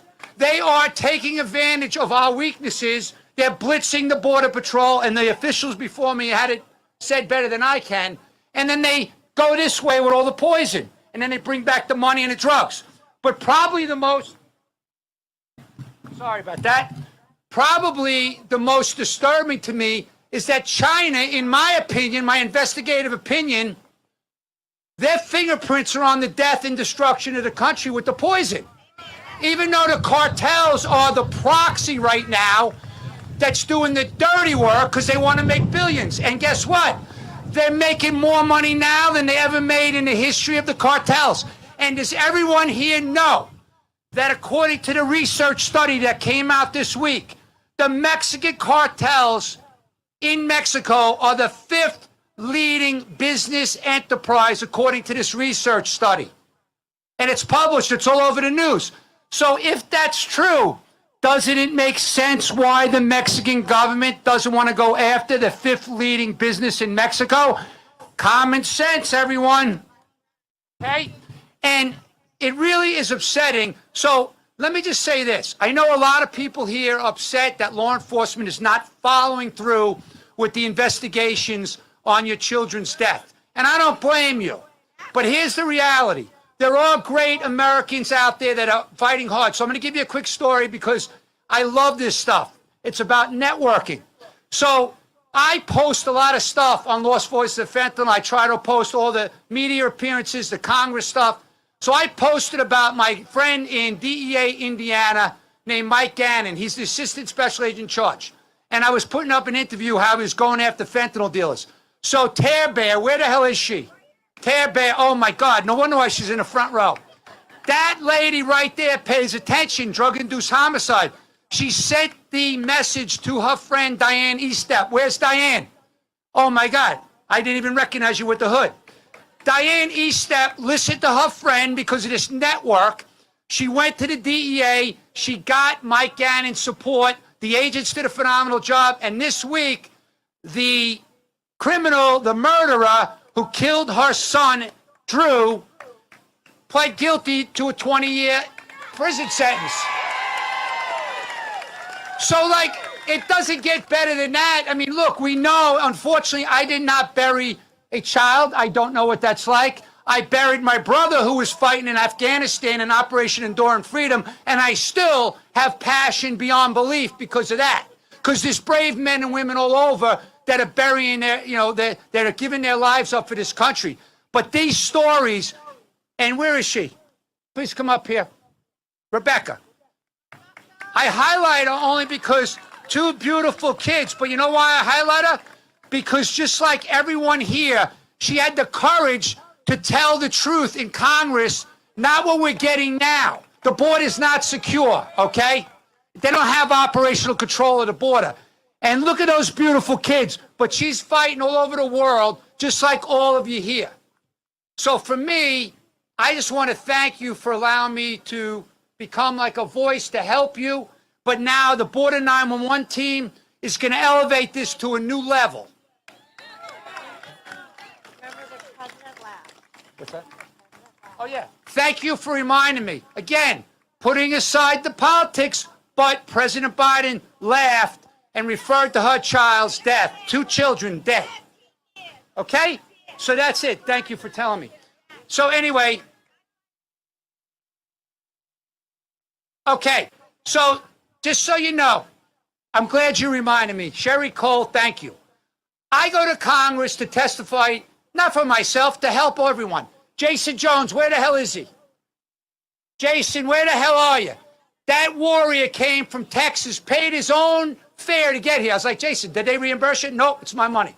So we're in there, and we're testifying about the problem, to tell the truth. And the ranking member from Mississippi, Benny Thompson, had the nerve to say, this is a MAGA extreme event. You're wasting our time. He said, I'm sick and tired of the Groundhog Day, the Southwest Border Groundhog Day. Well, guess what? I couldn't sit back and, allow that. So I told him, I'm sorry for wasting your time. And he got all mad, and everything blew up. But, can you make this shit up? This is what's going on. So somebody said it before, and I can't remember because I'm getting old. Don't let these people get reelected. And the district attorneys that are in your towns that are not prosecuting the murderers, they're the ones that you're electing. I don't get it. So anyway, I can speak all day long. I'm not shy with words.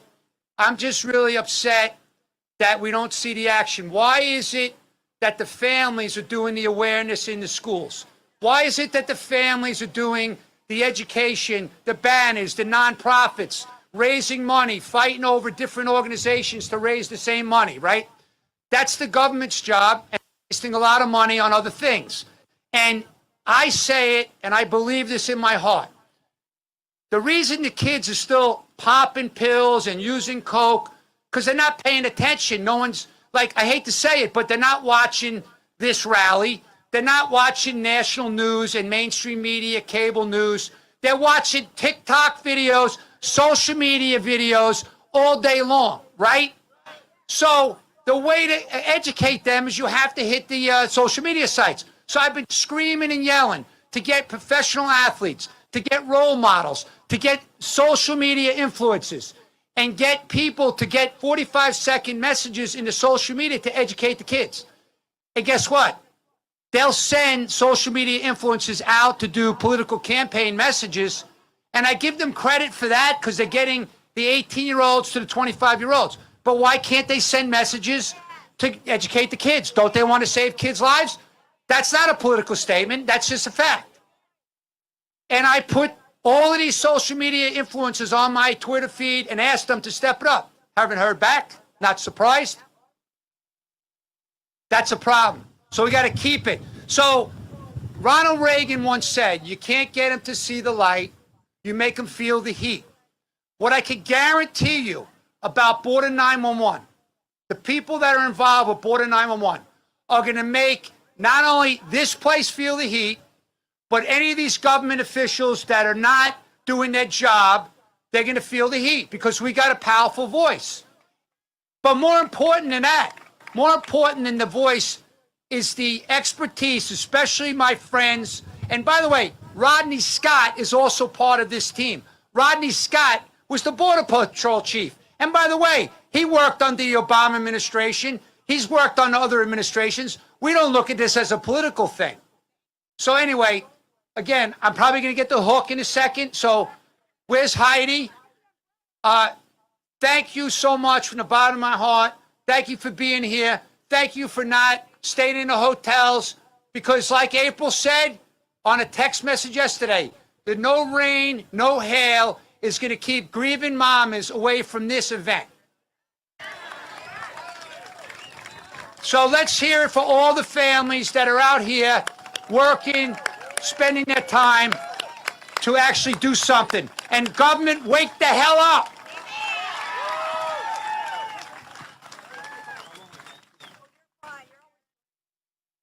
No, he's always great. Don't apologize. You're fantastic. Always. Don't we love this guy?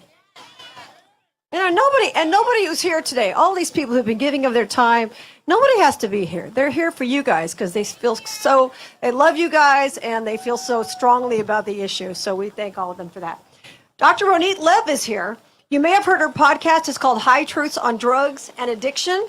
She's got 30 years of experience treating frontline cases of addiction. She's board certified in emergency and addiction medicine. She also served as the first chief medical officer for the White House Office of National Drug Control Policy from 2018 to 2020.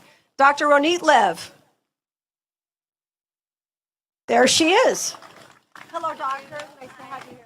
Thank you. All right. Thank you so much. Thank you, April, Virginia, all the organizers, all the people here who are speaking from the dead. And I've been going around and it hurts my heart that we need to be here, but I have to tell you that it's your voices that'll make change. I'm a doctor. I can create a plan. I'm not going to make it happen. We've got law enforcement here. They're not going to make it happen. It's you and your voices and your stories that's going to make things happen. I'm really humbled to join my fellow speakers here and share the sharp, emphatic focus that the current fentanyl crisis is unacceptable and must be reversed immediately. But as a physician, I'm here to tell you that it's possible. It is possible. There is a strategy. And I, as an emergency physician, also board certified in addiction medicine, I see the devastation daily in the emergency department, and I use that experience to design system improvements. Our nation is under attack. At Pearl Harbor, we were attacked by 2,390 people who died then. They were killed, and Americans were outraged and entered World War II. During the 8-year Vietnam War, over 58,000 people died, and Americans were protesting and demanding that our boys come home. On September 11th, 2,573 people were killed, and Americans vowed revenge with a targeted hit list of terrorists. But today we're being attacked not by bullets, not by airplanes that crash into buildings. We're being attacked by fentanyl. And fentanyl is a weapon of mass destruction, and it's hitting our vulnerable in our society. So it's subtle. People don't notice it like bullets or airplanes, but it's killing way more people. Innocent teens, children, toddlers, and tiny babies. Today, 180 people a day, just as we're talking here, will be dead. And all these deaths, they're preventable. They do not need to be happening. That today the dead are speaking, and I know that we are honoring the memory of those who died by demanding action. In terms of public health, fentanyl deaths are really preventable. I want to share with you a story from long, long ago. It happened in 2020 as we watched the COVID pandemic move from China to Italy and hit our shores. I actually thought I was going to die from COVID. Each of our leaders of our emergency department, we actually wrote our will and instructions in case we would die, like if we ended up on a ventilator, how to make our group and our emergency departments keep running. So I was afraid of that, and I'm a germaphobe anyway. So for years, I was wiping down my little hospital telephone and dictaphone, and the pandemic just made my germ protection go to a much, much higher and exhaustive measures. But despite the trepidation, I was ready to soldier up and actually felt, pride in my job as a physician to enter the front lines and fight the attack by this invisible enemy. And I recall my first COVID intubation. You may be wondering, why is she talking about COVID? But just carry on with me. So putting somebody on life support was a big deal. I was dressed up in one of those bunny suits for chemical protection.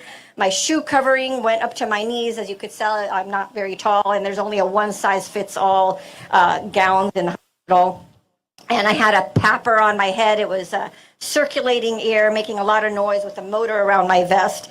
And I was all ready to go as paramedics brought us an 18-year-old girl. We couldn't hear anything because with the papper on your head, you can't hear anything. We had to either use hand signals or write on a whiteboard. But I didn't need any words or communication to tell that they lost pulses and were doing CPR. We're doing CPR, and this is a part of my job that I absolutely hate. Nothing was working, and I had to pronounce her. And after 30 years of being an emergency physician, I'm not used to it, and I hate it every time. But what's worse in pronouncing somebody is breaking that news to their families, and that is horrible and never gets easy and hard for me to even compose myself as a physician to have to break that news. But it turns out that my first COVID intubation was actually not COVID. It was fentanyl. We were not seeing all this outpouring of COVID. We were seeing people coming in overdosing from fentanyl. And that my patient, she didn't have a substance disorder. She made a mistake, one that many in my generation have made at a time when it was forgiving, but her mistake was not forgiving. Her mistake was her last one. She used a Xanax pill and dropped dead in the middle of a pandemic, and it's not fair. She was poisoned. She was killed. She was murdered. In December 2020, 911 was called for a 10-month-old who was unresponsive, and we're doing CPR for 45 minutes, pushing on this little baby chest. Doctors, everyone thought this was SIDS, infection. Who would think a little baby would overdose on fentanyl? And who would know until we really looked into it and that these babies were overdosing on fentanyl. And we had to put a medical alert to our community. Baby down, give naloxone. And who would think that that was necessary? And unfortunately, that is the times that we're living in. Then it works. Those kind of medical advisories work, because the next month, a 16-month-old was found down unresponsive and was revitalized with naloxone.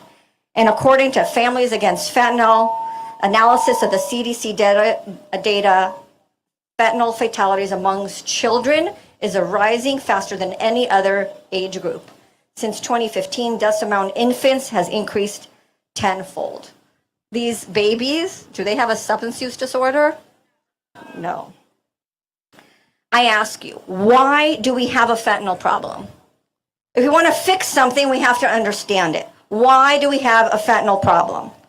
Well, we have a fentanyl problem because we have a huge supply of fentanyl.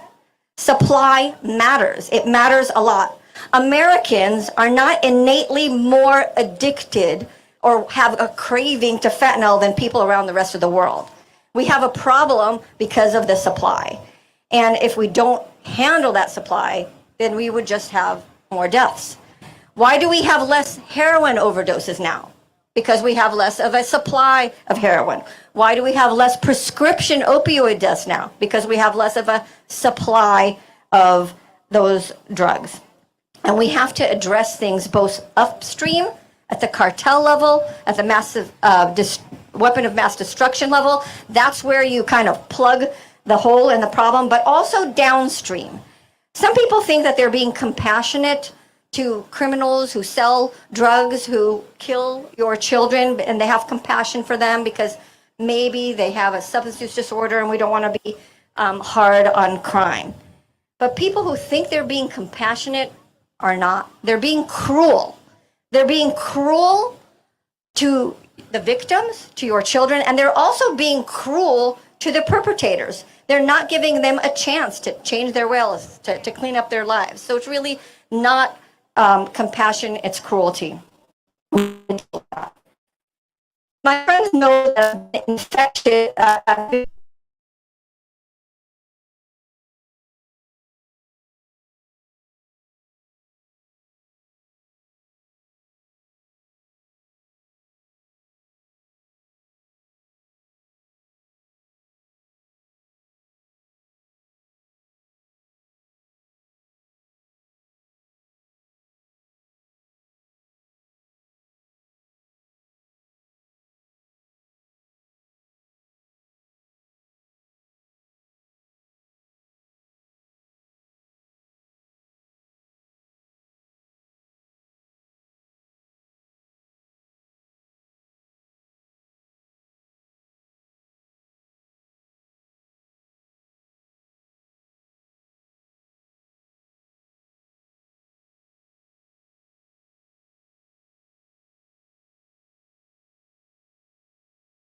Due to severe weather that's happening out there, a tropical storm, although not as bad as we predicted. On occasion, we've lost the feed there. We're hoping that we can regain that. But you've been listening to some very, very moving, powerful speeches there. Tom Homan was speaking earlier, again, former acting director of ICE, Border 911. Border 911 is again helping sponsor today's event, I should say. It's taking place in DC, and we want to show you a little bit more about what they're all about. So let's go ahead and take a look at that.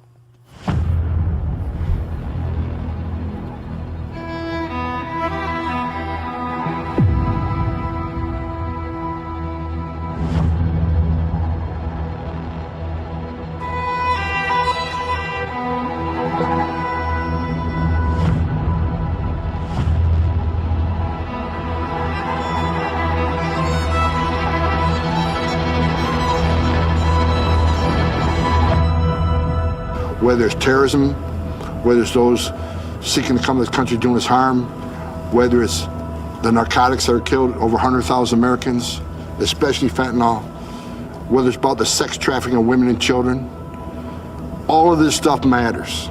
All of this stuff is tied to the border. And it sounds cocky, but when it comes to border security, we're in the game. And let me explain to you why I'm sitting here so frustrated. Because I'm the only one in this room who's wore a green uniform and been on that line. I'm the only one in this room who found dead aliens on a trail that were abandoned by smugglers that just left them there because they weren't worth any money anymore. I'm the only one in this room that stood in the back of a tractor trailer surrounded by 19 dead aliens, including a 5-year-old little boy that suffocated in death in his father's arms. I was there. People need to understand the reason I'm so passionate about this, the reason I work so hard to this day, because it's not just about illegal immigration anymore. When you cause a crisis as big as we're dealing with right now, where you got over 5.5 million illegal entries in this country, that has resulted in, like I said, record number of Americans dying, record number of migrants are dying, record number of known suspected terrorists coming to the country, record number of women and children being sex trafficked. If people saw what I saw in my 35 years, they'd care too.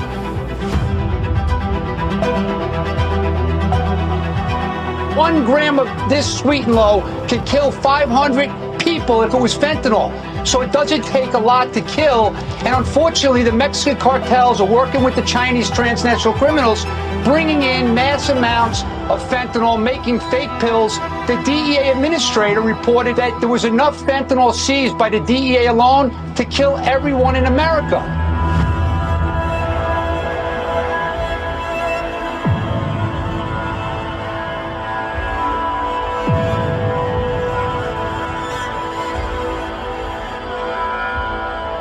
I called Lauren several times. She didn't answer.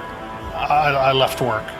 And when I pulled down in the parking lot, her car was there. And I thought, oh, thank goodness, she's here. So I pulled around, and whenever I pulled around, I looked over and I saw her slumped over in her car. Unfortunately, I was too late.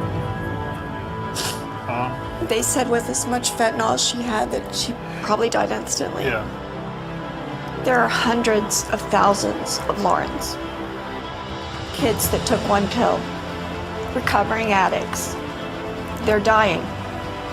I mean, they're not even having time to become addicted with what's on the streets now. Fentanyl is wiping out a complete generation. And I just don't understand it, because every time you see more kids dying, you just think, why hasn't something been done? People need to understand that fentanyl that's coming across the southwest border is making it into every town, city, and state in this nation. Think about that. The criminal cartels of Mexico have killed more Americans than any terrorist organization.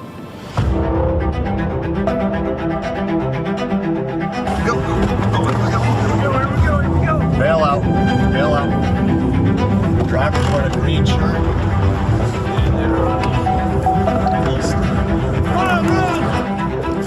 The first stop this morning already has revealed how the alien smuggling organizations operate over 80 miles into the United States.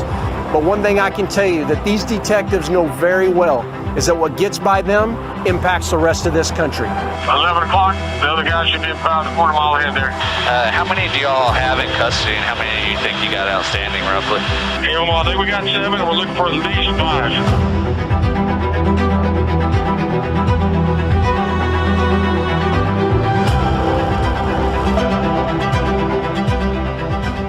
And even this human trafficker couldn't bear what was happening to them. And that's why he talked to me. I want you to take a listen to this. What is happening, like especially when we think of it like the trafficking of human beings, the narcotics, that most people just don't understand. In the case of children, it really scares him to just see the reality that they can go through. And for him, it's pretty horrific to see how they are murdered in many cases. What is the downside on a secure border? What's the downside on less illegal immigration? What's the downside on less illegal drug flow? What's the downside on less women and children being sex trafficked? There's no downside. A secure border saves lives. This administration knows it, so you're not going to solve it. I worked for 6 presidents, starting with Ronald Reagan. I respect every president I have ever worked for. Republican, Democrat, I respected them all because they're the president of the United States. I want to thank Tom Homan for the great job he's done on the border and frankly with law enforcement. He's a cherished asset of our country. We really owe a lot, and I want to thank Tom Homan, special man. Thank you very much, Tom. No one did more to secure this country than Donald Trump. I'm a Trump guy, not ashamed of it. Because I see what the man did. That's my hope. And I made the promise to President Trump, he comes back, I come back. Because it matters. What happens on the border matters to every American. We're going to win this battle. You got my word. And you can take that to the bank.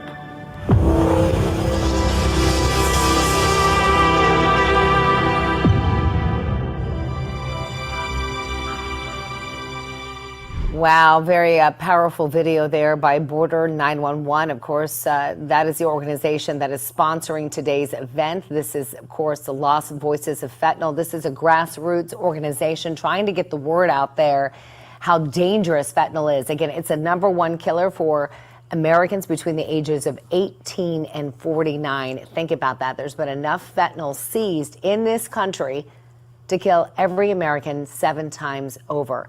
Tom Homan spoke just a few minutes ago there at the event. They're a little behind schedule. He, of course, is the former director of ICE. They're saying that he's worked under 6 presidents, but he believes that President Trump, as he said today at this march, was the best at securing the border, saying that we were at a 45-year low. The most critical he was today, of course, of President Biden, blaming him for having the border less secure than it's been, at least under the 6 presidents that he served. And he believes that he is responsible, and his administration, as well as Alejandro Mayorkas, for all of these fentanyl deaths. So we want to go back there. Again, we've been having some issues with the feed, again, because of the tropical storm that is taking place, but we do have it restored now, and we want to share, again, some of these lost voices of fentanyl. Let's take a listen. That changed my life. Excuse me, because I wrote something, but I felt like I needed to say this from my heart. Say this from my heart, because so many people died. So excuse me, because this ain't scripted today.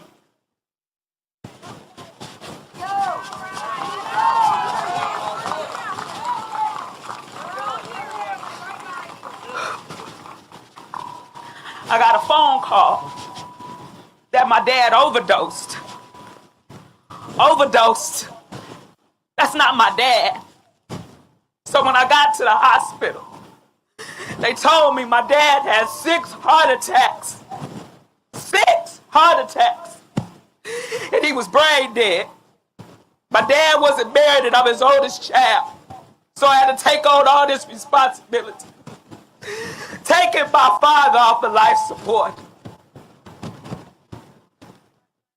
Taking my dear father off of life support. Looking at his brain. Asking doctors what is wrong, what happened to him. I studied the brain for 48 hours because I couldn't take them off. And when I seen the line of no life, I had to call my family. So after that, I thought the trauma was over and I could grieve and heal. But fentanyl wasn't done with me yet. It wasn't done. My son graduated, got a full scholarship, and it's hard for young African men. It's hard. But my son graduated, good kid, and going to some party, he got hooked on pills, blues. He gave up everything. Now he's on the streets with so many young African American kids on pills. He's destroyed his life. Now I have to fight for his life. I put him in 4 rehabs, trying to get help, trying to take his rights away. And instead of getting help, they gave me a lawyer. Instead of getting help, they put him in jail. He went from a high school graduate with a college scholarship to a felon. He's still on the streets. Why I'm here? Why I'm here? My son is on the streets, fighting an addiction, a hard addiction. Fentanyl ain't like no other type of drug you can get off of. I've seen my son suffer. He's trying to get off of it. The body aches, the pains. Mama, I can't breathe. I can't think. I'm hurting, Mama. I'm trying to be a doctor to my son to heal him.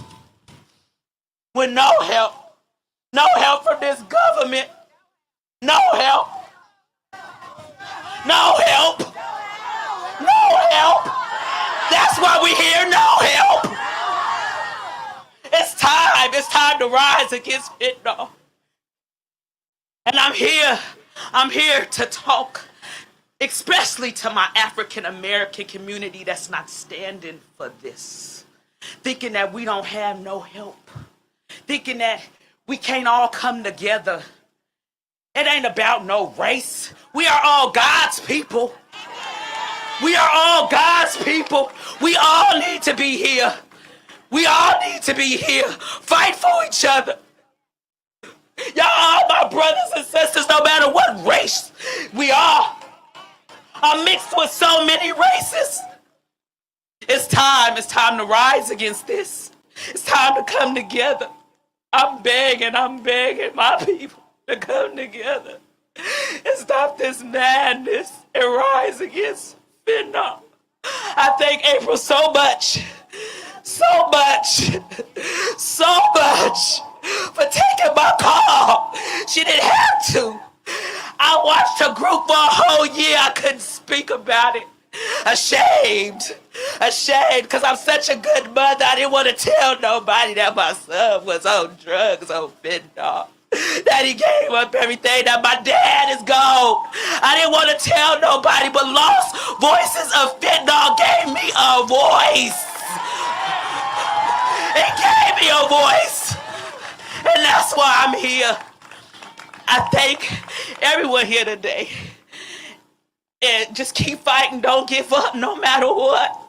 Don't give up on your kids. Don't give up on your family. Y'all fight. Thank you very, very much.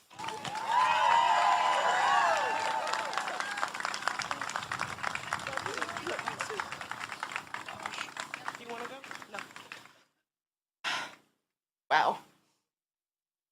I'm crying. This isn't the rain. These are my tears. And just like April said, or somebody else said earlier, these are our kids' tears today. And they're so proud of us. And we miss them every day. But this is my second year coming. And last year, my first year, when I was surrounded by all these families, I felt normal. I felt unjudged. I felt accepted. That's what this day is about. And I want to thank Virginia and April for doing this for us. You are helping us heal. And I didn't know it was possible to make that step until I came to Lost Voices of Fentanyl last year. And look at me now. So, April wanted me to share Sophia's story. This is Sophia.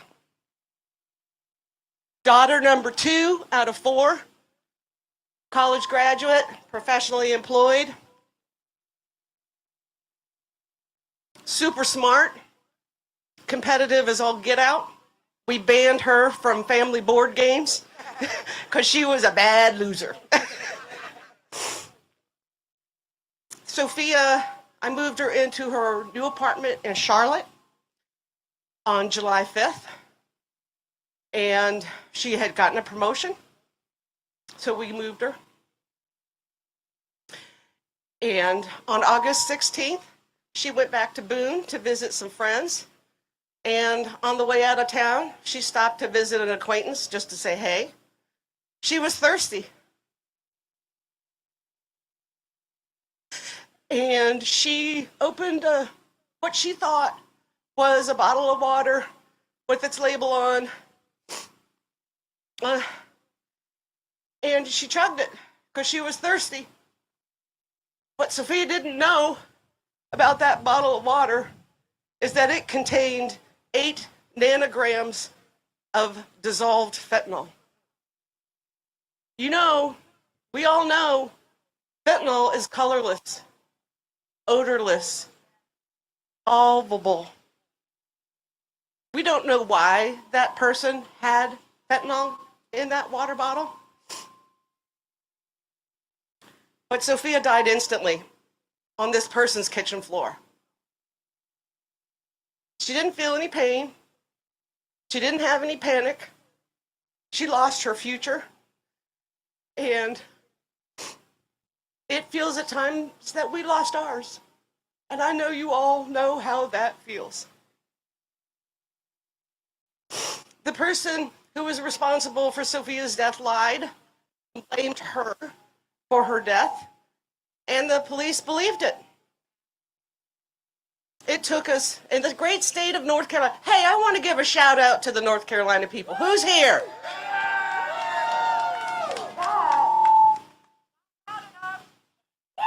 North Carolina, come on. You're our people. And I just got some new numbers. Sadly, there are 13,957 dead North Carolina residents from fentanyl in the last 9 years. It is appalling. I didn't know how to spell fentanyl when I found out Sophia was dead. We had our local police department stop by, and they told us that she had overdosed based on what this person told them. In the great state of North Carolina, you don't get a death certificate until an autopsy is complete and you get a toxicology report. And that takes between 5 and 12 months to get. So you don't know what killed your kid or your loved one. I worked with a woman who had to wait a complete year. That's unacceptable. So it took us, I guess we were lucky, it took us 5 months, and we got the toxicology report back. There was nothing in Sophia's system except fentanyl. We had to hire an attorney. We hired a private investigator because the local law enforcement did not believe us that this wasn't how Sophia died. She didn't die of an overdose. She was murdered. She was murdered. We finally got it up to the DA, voluntary manslaughter. DA looked over the case for 2 months. However, we got called in October, 14 months after Sophia died, and they spent more time explaining to me how they couldn't prosecute the case than they did probably researching the case. So their decision was, well, let's look at our win-loss record as a DA. I want to win. I will only take the cases that I'm guaranteed to win. Well, Sophia's case was a little complicated. There's only 2 people who knew how Sophia died. That was Sophia, she's dead, and the guy who killed her. But the story leaked out. But the DA didn't feel that that was going to work, and it was going to take too long, and it was going to cost too much money. So Sophia got no justice. That guy is living in Currituck County, North Carolina. I know exactly where he is. And I go to the courthouse every week doing research on cases, and I always look up his name. And guess what? He got a traffic ticket and had to go to court. I drove 3 hours to go to that court date. And I held Sophia's poster up, and I sat right next to the electronic check-in.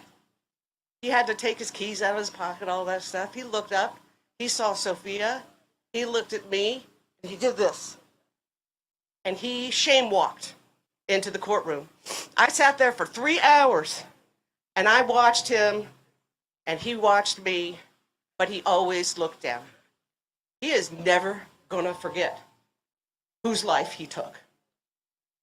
But I'm here today because April felt it was important for all of you to know how easily someone can be killed by fentanyl. You all do know that. You've all experienced it. But I'm not going to give up. And in North Carolina, We've organized, and we have more organizing to do, and I am so proud of the families who have joined me and my partner, Patricia Drews, with Forgotten Victims of North Carolina. Shout out to my BFF. We talk every day. And I believe God put Patricia in my path because I would make it without her. We've all experienced a loss. I don't want to take up any more of your time, but please share Sophia's story when you go out and you're trying to educate the public about the dangers of fentanyl. Because these stories, I know she's not the only one in America, but she's the only one I know. And she's the only one I lost. So, thank you very much.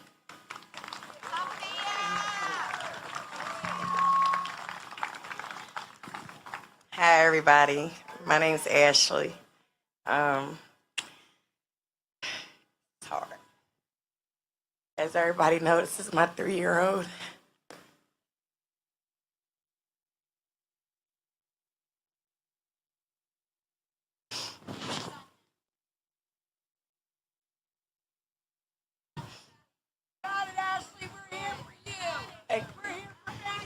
Thank you.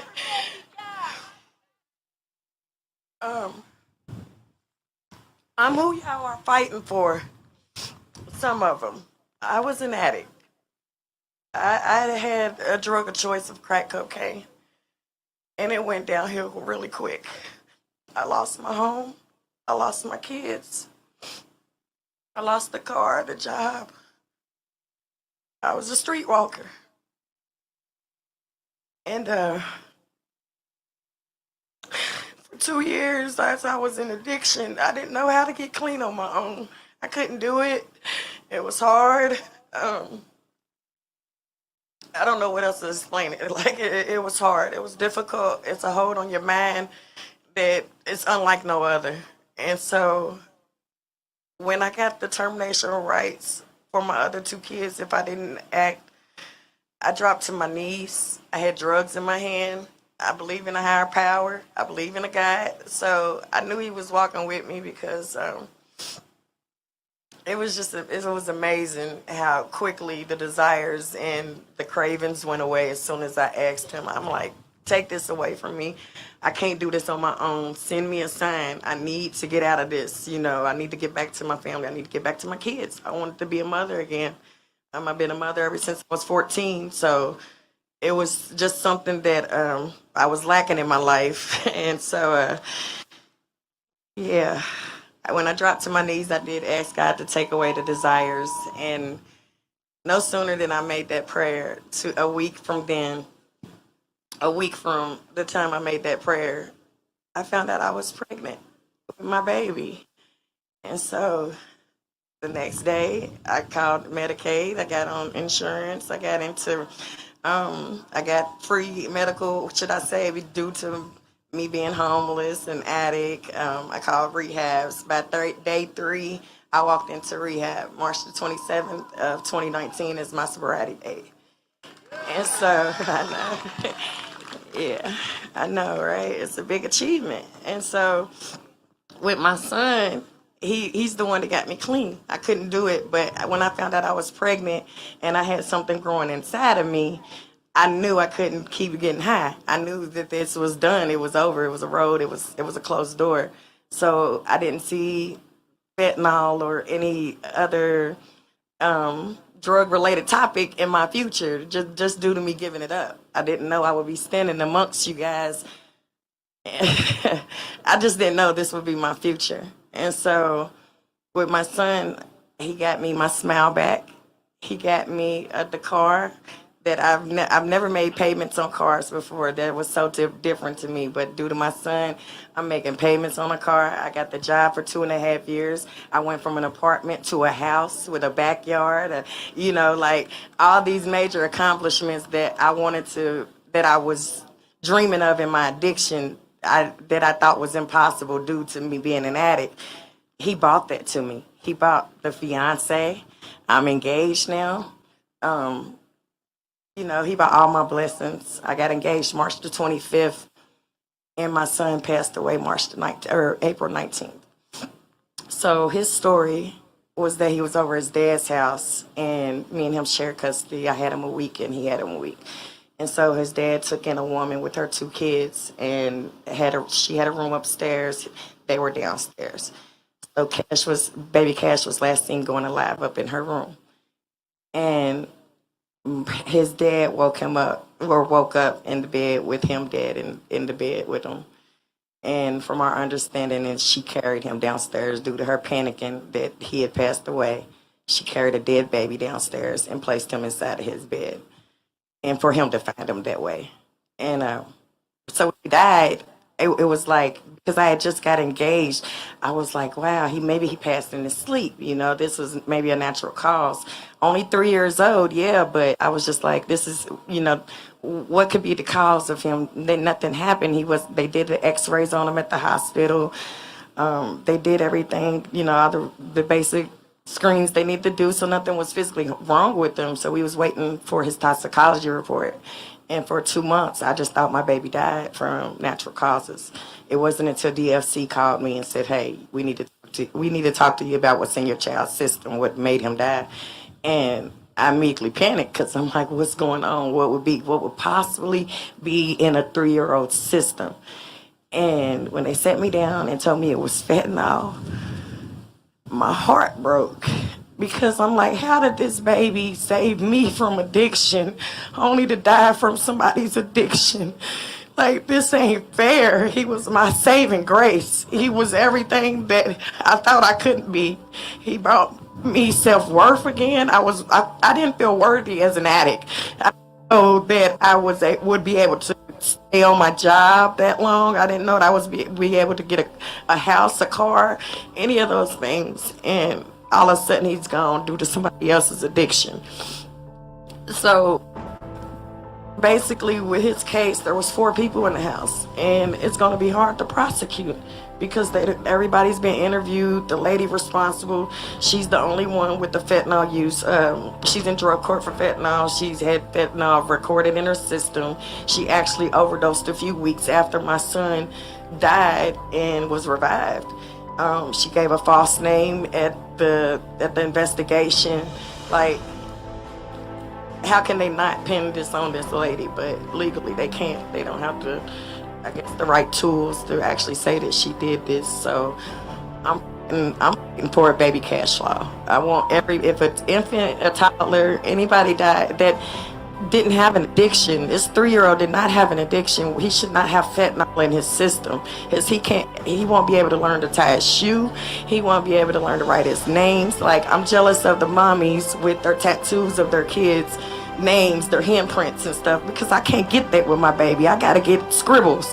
The last picture he made with scribbles on it. If I wanted to get a tattoo that would be of him, that would be all I have. He's not gonna be able to have his first crush, you know. He's not gonna be able to learn how to spell, not learn how to do anything. His life is completely over, and I just don't want his name to be forgotten. My baby was important. My baby was really important, and for him to bring me all the blessings that he did, I'm in debt to him. I really am. I'm who y'all are fighting for. Recovery is possible. It's beautiful and it's possible. So anybody that y'all know that is in addiction, do not give up on them. If they overdose 9 times and you need to Narcan them, you know, Narcan them that 10th time. Don't give up on them. Do not give up on them. We are so worthy. And most of us addicts, we don't think we are. So the love that y'all show us while we are in addiction, that's what's gonna bring us out.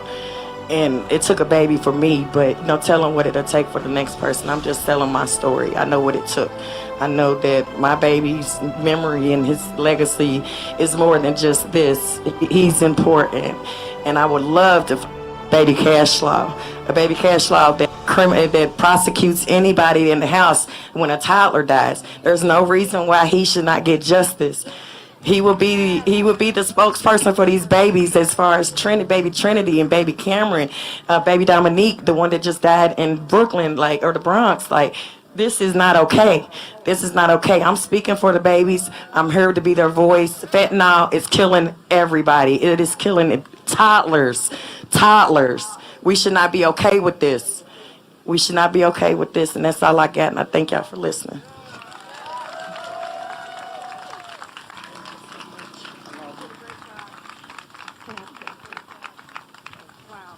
Wow. Such strength these ladies have. Unbelievable. Thank you, Kalia, for your incredible passion and your story. Ashley, thank you so much. There she goes. And Barb talking about her daughter. I mean, you all understand what it's like. Wow, these stories are just so... But that's the whole point. We have to get this out. We have to get this out to everybody.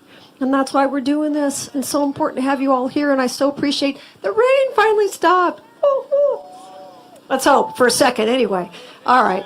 Let me bring up a couple of the toughest broads I know. And that, of course, April Babcock, wherever she is.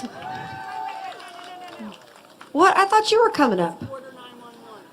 Well, now you tell. I'm just MC. Don't tell me. Okay. I wonder who this fancy guy with a suit was over here standing there on. It wasn't on my list. Okay, now I know. All right. So Border 911 is going to be joining us. Oh, boy. These guys. Oh, no. Here it comes. Thanks. All right, guys. So I'm going to be brief. You already heard from me. Tom Holman, unfortunately, he can't be here. He is who we owe this organization to. He got this incredible group together, Border 911. And I want to say something real quick, and I'm going to turn over to Victor, is this is a 501c3. We are a nonprofit. This is not a political thing, right? I heard these speeches. The last mothers that just spoke.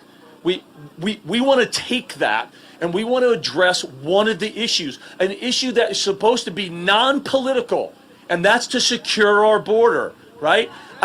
And look, I know there's lots of things. We have treatment we got to work out. We have to work on awareness. We've got that. But it's a three-legged stool. It's not one or the other, right? So let's talk about treatment. Let's talk about education awareness. And let's talk about cutting off the supply, right?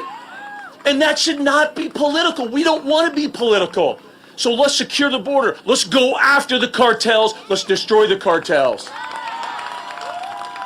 And speaking of the cartels, I'm going to bring up a man that can tell you a little thing about the cartels and what his personal experience is. And so with that, Victor, it's all yours. Thanks, Mark.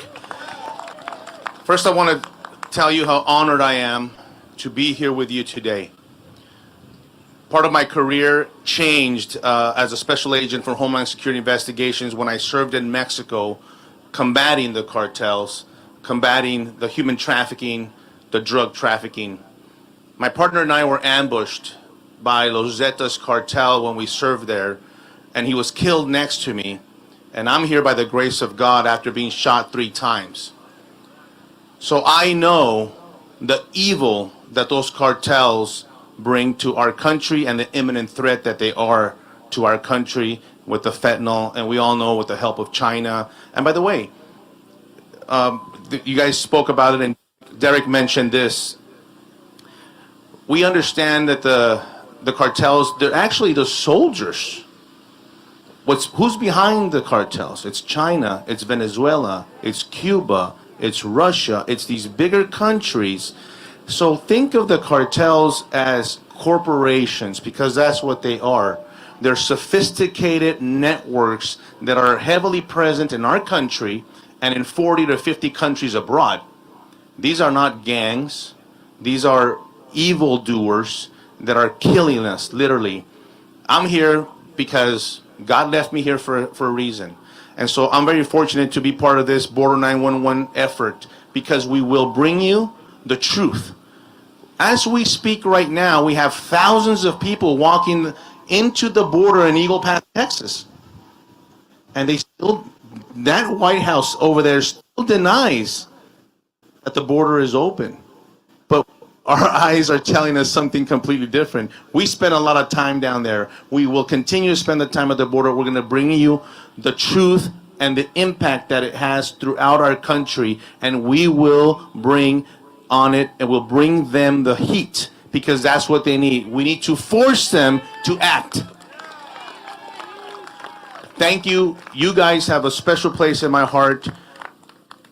It's hard for me to sometimes identify as a victim, but I was a victim at the hands of the cartel. And you guys are obviously the ultimate victims with the ultimate sacrifice and the loss of your loved ones. Always know that we will always think about you. I will always mention you. I will always never forget you, because I challenge these politicians. They don't want to accept that illegal aliens are coming here and killing us. They don't want to accept that the fentanyl, because of their open border policies, are killing us. We will let them know, and we are going to fix this. Thank you so much. And by the way, I'm going to introduce you to Sarah Carter, who needs no introduction. Sarah Carter is a warrior in this fight with us, and I'm going to let her take it from here. Thank you, Sarah. No, the warriors are sitting right in front of me. It's all of you, the moms and dads, and yeah, they really are. You are all the ones that have faced probably the most horrific, most nice to see you here. Some of the families I recognize from some of the stories I've done on Fox News, and I keep you in my hearts all the time, and I say prayers. But you're the ones who have faced the worst pain that any human being should ever have to face. Nobody should have to face the loss of a child. Nobody should have their child taken from them by poison when our government turns their head away and pretends like it isn't happening. But the worst crime that we are facing in this nation is our silence. Yeah, that's right. Not you. Not you. That's right. That's right. I have traveled across the country. I spoke to people in Kerr County, Texas last week. And that was the point of everything that I was saying, is that as Americans, we are free. We do have liberty for now, as long as we are willing to stand up and fight for it, and not let a government that has chosen to have an open border policy. It is a dereliction of duty. It is a national security threat, and it is killing our children and our citizens. It is. It is. We should not be faced with that. But the responsibility really is on us right now. We are witnesses to this horrific crime and loss of life. And we cannot sit back and be silent. It's going to require every single one of us going back home, talking to our communities, talking to our leaders in our schools, talking to our neighbors, and spreading the word and insisting that our local media put this front and center of every newspaper and news agency across the country. And I will not accept any news agency, including my own, to not put this front and center. We have lives to save. And guys, if we don't do it now, we are going to be faced with something we can't even imagine, right?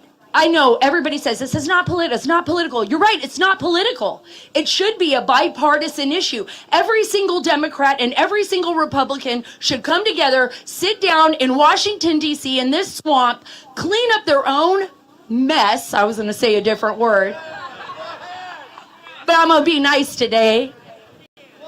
Clean up their mess and get their act together, or we will vote them out of office. And I don't care. It's better that the office is empty than having someone like them in office. I think if there's any message that I want to leave here today, and I know, Virginia, you're right over there, and I know how horrible, when I first did the interview with you, how tragic, the story was, the loss of your daughter. And so many of you have lost your children and your friends. My son lost his best friend to fentanyl poisoning, and he was only 19 years old, just about to turn 20. I think every single American has been affected by this in one way or another. So the message that I want to close out with today, before you march to the White House, before you leave and go back home, is remember that you are powerful. Each and every single one of you has the power to make a difference. Every time you speak up, every time you tell your story, every time you look into another mother's eyes and say, you know what, let me tell you my story, because I want your daughter to live, I want your son to live, I want your niece and nephew to live. Every time you do that, they here in Washington, Republican and Democrats, can't ignore it. What they want is for you to walk away in silence, and we will not do that. I will be by your side. Border 911 is going to be by your side. These guys are warriors. They are going to fight for you. I'm going to fight for you. We are going to stand up, and we are not going to let them defeat us. They won't defeat us. I have a lot of faith. I have a lot of faith in you, the American people, in us, and what we can do.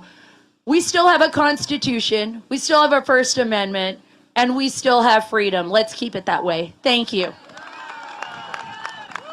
So a couple of closing remarks. I want you to know that, yeah, we have a lot of states from America represented, but Puerto Rico, Jeanette Martinez and her daughter are here, and Canada is here as well.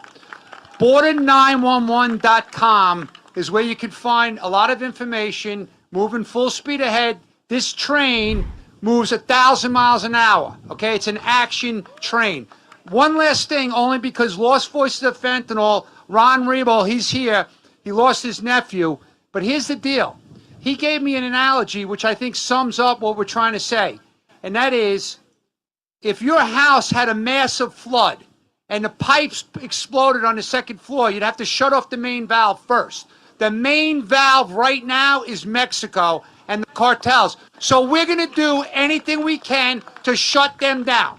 Thank you very much.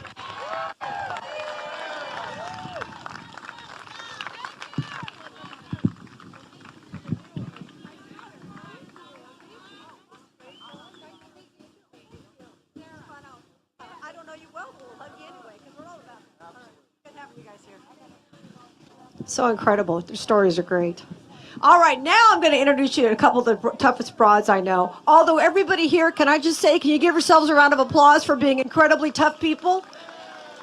And as I said at the beginning, and I mean this completely and sincerely, all of you honor your loved ones by not giving up, not giving in, not allowing the mainstream media to ignore what's happening here. So God bless you for what you're doing. Virginia Krieger, here she is, ladies and gentlemen, co-president of Lost Voices of Fentanyl. One tough cookie here. Hi, hon. Hi. I want to thank everybody again for coming out today, and I just want to remind you, this isn't about left or right or in between. People are dying from every walk of life. People are dying who are Democrats, people are dying who are Republicans, and everything in the middle. This isn't about your red or blue flag. This is about keeping our kids alive. It's about holding our leadership who's done nothing accountable for their failures. Every administration has failed, every one of them. And it's up to us to hold them accountable. And you can do that. But do not let them shame you into a corner. Don't let someone look down on you. This is not something that you did to yourselves. This is something that happened to you because of the failures of this country to protect your families. That's what we're fighting for. And if we can unify this movement, if we can embrace all of our brothers and sisters who've lost their loved ones, we will be an unstoppable force. So I urge you, when people try to turn it into that ugly argument, remind them, this is about all of us, from the infants to the elderly and everything in between. The fastest growing demographic for death in this crisis are ages 14 and under. Process that. On the last National Drug Survey, nearly half the United States admitted to using an off-market pill are trying a recreational drug at least once during the past year. That is our new victim pool. And everybody is missing the mark. The greatest danger to your children today isn't going to come from school shootings or violent crime on the street. It comes every time they walk out the door and they might be influenced by a friend or a peer to try a pill or use a recreational drug with a poison drug supply. This is what we're facing. We need this administration to properly assess the problem. They haven't even done that yet. How can they fix a problem when they don't even know how big it is, who it's impacting, or how it's getting to them? They can't. They're only counting the dead. How many fentanyl-related injuries are there every day? Nobody knows. No, 295 die a day.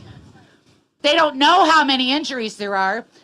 My youngest son, after my daughter's death, was so lost that he started using methamphetamines. My son was poisoned 3 times by acetylfentanyl and meth. 3 times. And he's not even being counted as part of this crisis. You know why? Because he didn't die. That's a problem. They need to know how many people are injured every day. For COVID, every day we had tickers, this many cases, this many deaths. Why aren't we getting the same attention to this crisis after 300,000 dead bodies? Your children deserve more. You deserve more. Where is the support for the grieving families? Where is the support for the children left behind? 10 million grandparents are raising grandchildren now. 10 million. Some of them are afraid they won't survive long enough to get those grandchildren into college. We have got to take this seriously. We've got to start working together. So I urge you all, when you go home after we finish at the White House today, talk to your politicians, talk to your schools, talk to your health agencies, and don't take no for an answer. We got this. Together, we will make a difference. We've got this. So let's go for it and get them.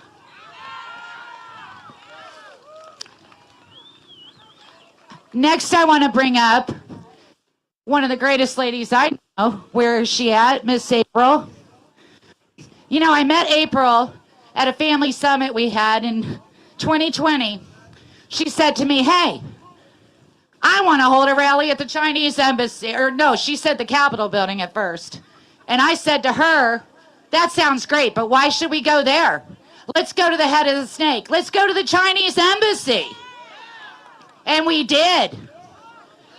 Since then, LVUF grew into so much more because we didn't stop there. This lady sat in her room and she cried, and one day she said, I'm not crying anymore. And she put together that very first rally that turned us into what we are today. And now we have more than 29,000 bereaved families in our group getting support from each other every single day. We have an amazing team of moderators. We're out there getting into the schools. We're talking to politicians. We're empowering families to turn that pain into purpose, to get out there in their communities and start to invoke change. And it all began with this lady right here. So here she is, April Babcock. So, I don't talk about my son that often because I more make it about everybody. But I want to talk about my boy, my Austin. Wait a minute. This is my Austin. Look at where he was standing at 9 years old. He was here. Look at my Austin 6 months before he was put to sleep like a dog. He was down by the Capitol. My Austin. Austin! I want every mom, every dad, every aunt, every uncle, every sister, every brother, everybody that's here that's lost a loved one. When I count to 3, I'm going to be silent. I want to hear every one of you shout them names up to heaven. Our kids are going to hear our cries, and so is this administration. Are you all ready? Y'all ready to scream? Scream your loved one's name. 1, 2, 3.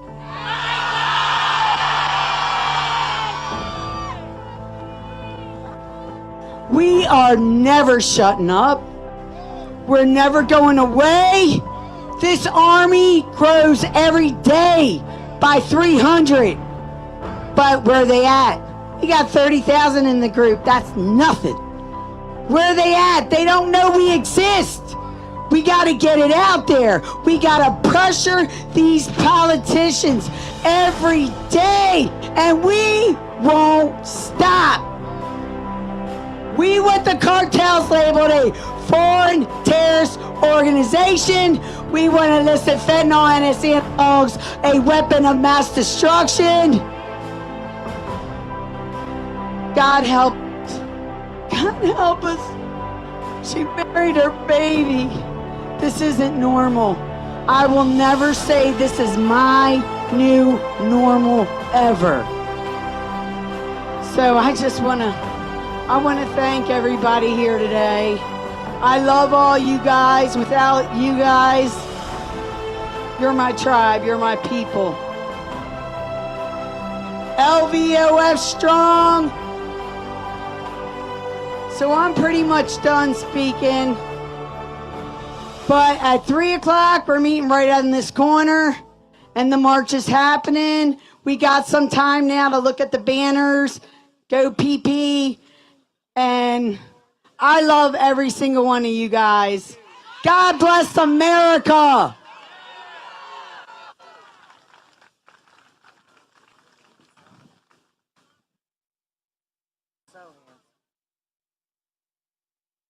He was here. Down there, now he's dead. There you just heard from And I April. will be giving instructions. There you just heard from April Badcock, the president of Lost Voices of Fentanyl, lost, but now they've been found. That is what Real America's Voice is all about, is giving a voice to the voiceless and giving hope to the hopeless. And we wanted to draw attention to a crisis that is happening around our country, sadly, that overdoses are happening due to fentanyl. And I should say poisoning again, as I want to clarify what they were saying there. Many of the victims that we heard about today didn't even know that they were being exposed to fentanyl. April there talking about her 9-year-old son, Austin. But the positive of this is about taking pain and turning pain into purpose. And that's where I want to welcome Tara Dahl. She is a Real America's Voice contributor. She's been on the ground there since yesterday, talking to multiple families there that have sadly been impacted and lost a loved one due to fentanyl poisoning. She's been there listening to some of the keynote speakers there today, including Border 911, who helped sponsor today's third march there in D.C. And it looks like the weather, for the most part, held up, although I doubt there is a dry eye in the house out there outside. I myself am having a hard time, so I can't even imagine how you must feel, because I know since yesterday you've been talking to some of these families, and it's just gut-wrenching what they've been going through. But I do want to give them props, because it takes a lot of courage to share their story, to share their voice in hopes that it will make an impact and to make sure that this doesn't happen to someone else. Yeah, Miranda, it was a powerful, powerful day where the parents, the families, the loved ones, they were crying out and they were saying, hear us, hear our message, hear our hearts. And that the American people know what is going on with the crisis in Americans. It's affecting their children, it's affecting their parents, it's affecting their brothers and their sisters. Miranda, it was extremely impactful, and their message was that they want the American people and they want the Biden administration to do more to help to counter this fentanyl crisis. So it was a powerful day. These parents and these families stood outside in the extreme. It was raining, it was cold, and they stood outside to give that message. And we're joined here by a speaker who had a passionate message today. Commissioner Mark Morgan joins us. And Mark, what did you get out of today? Why are you here Check 1 today? 2. This is Harry. I gotta Check tell you 1 what, 2. Guess we mic just 2. saw it Guess just a mic few 2. minutes ago. The leader of this, April Babcock, asked everybody to, when she counted to 3, to scream out their loved ones' names. I gotta tell you, I mean, that was powerful. It was gut-wrenching. I mean, like you said, there was not a dry eye out here, even though it's raining. And I got to tell you, the one message, Border 911. Look, I understand we can talk about the need for treatment. We can talk about the need for awareness. But a lot of times, people are dying from fentanyl. They don't know. They don't know it's being laced with fentanyl. So the last leg of that 3-legged stool, we have to secure the borders. We have to go after the cartels. We have to defeat the cartels to stop them from having the drugs pouring into this country, killing our kids.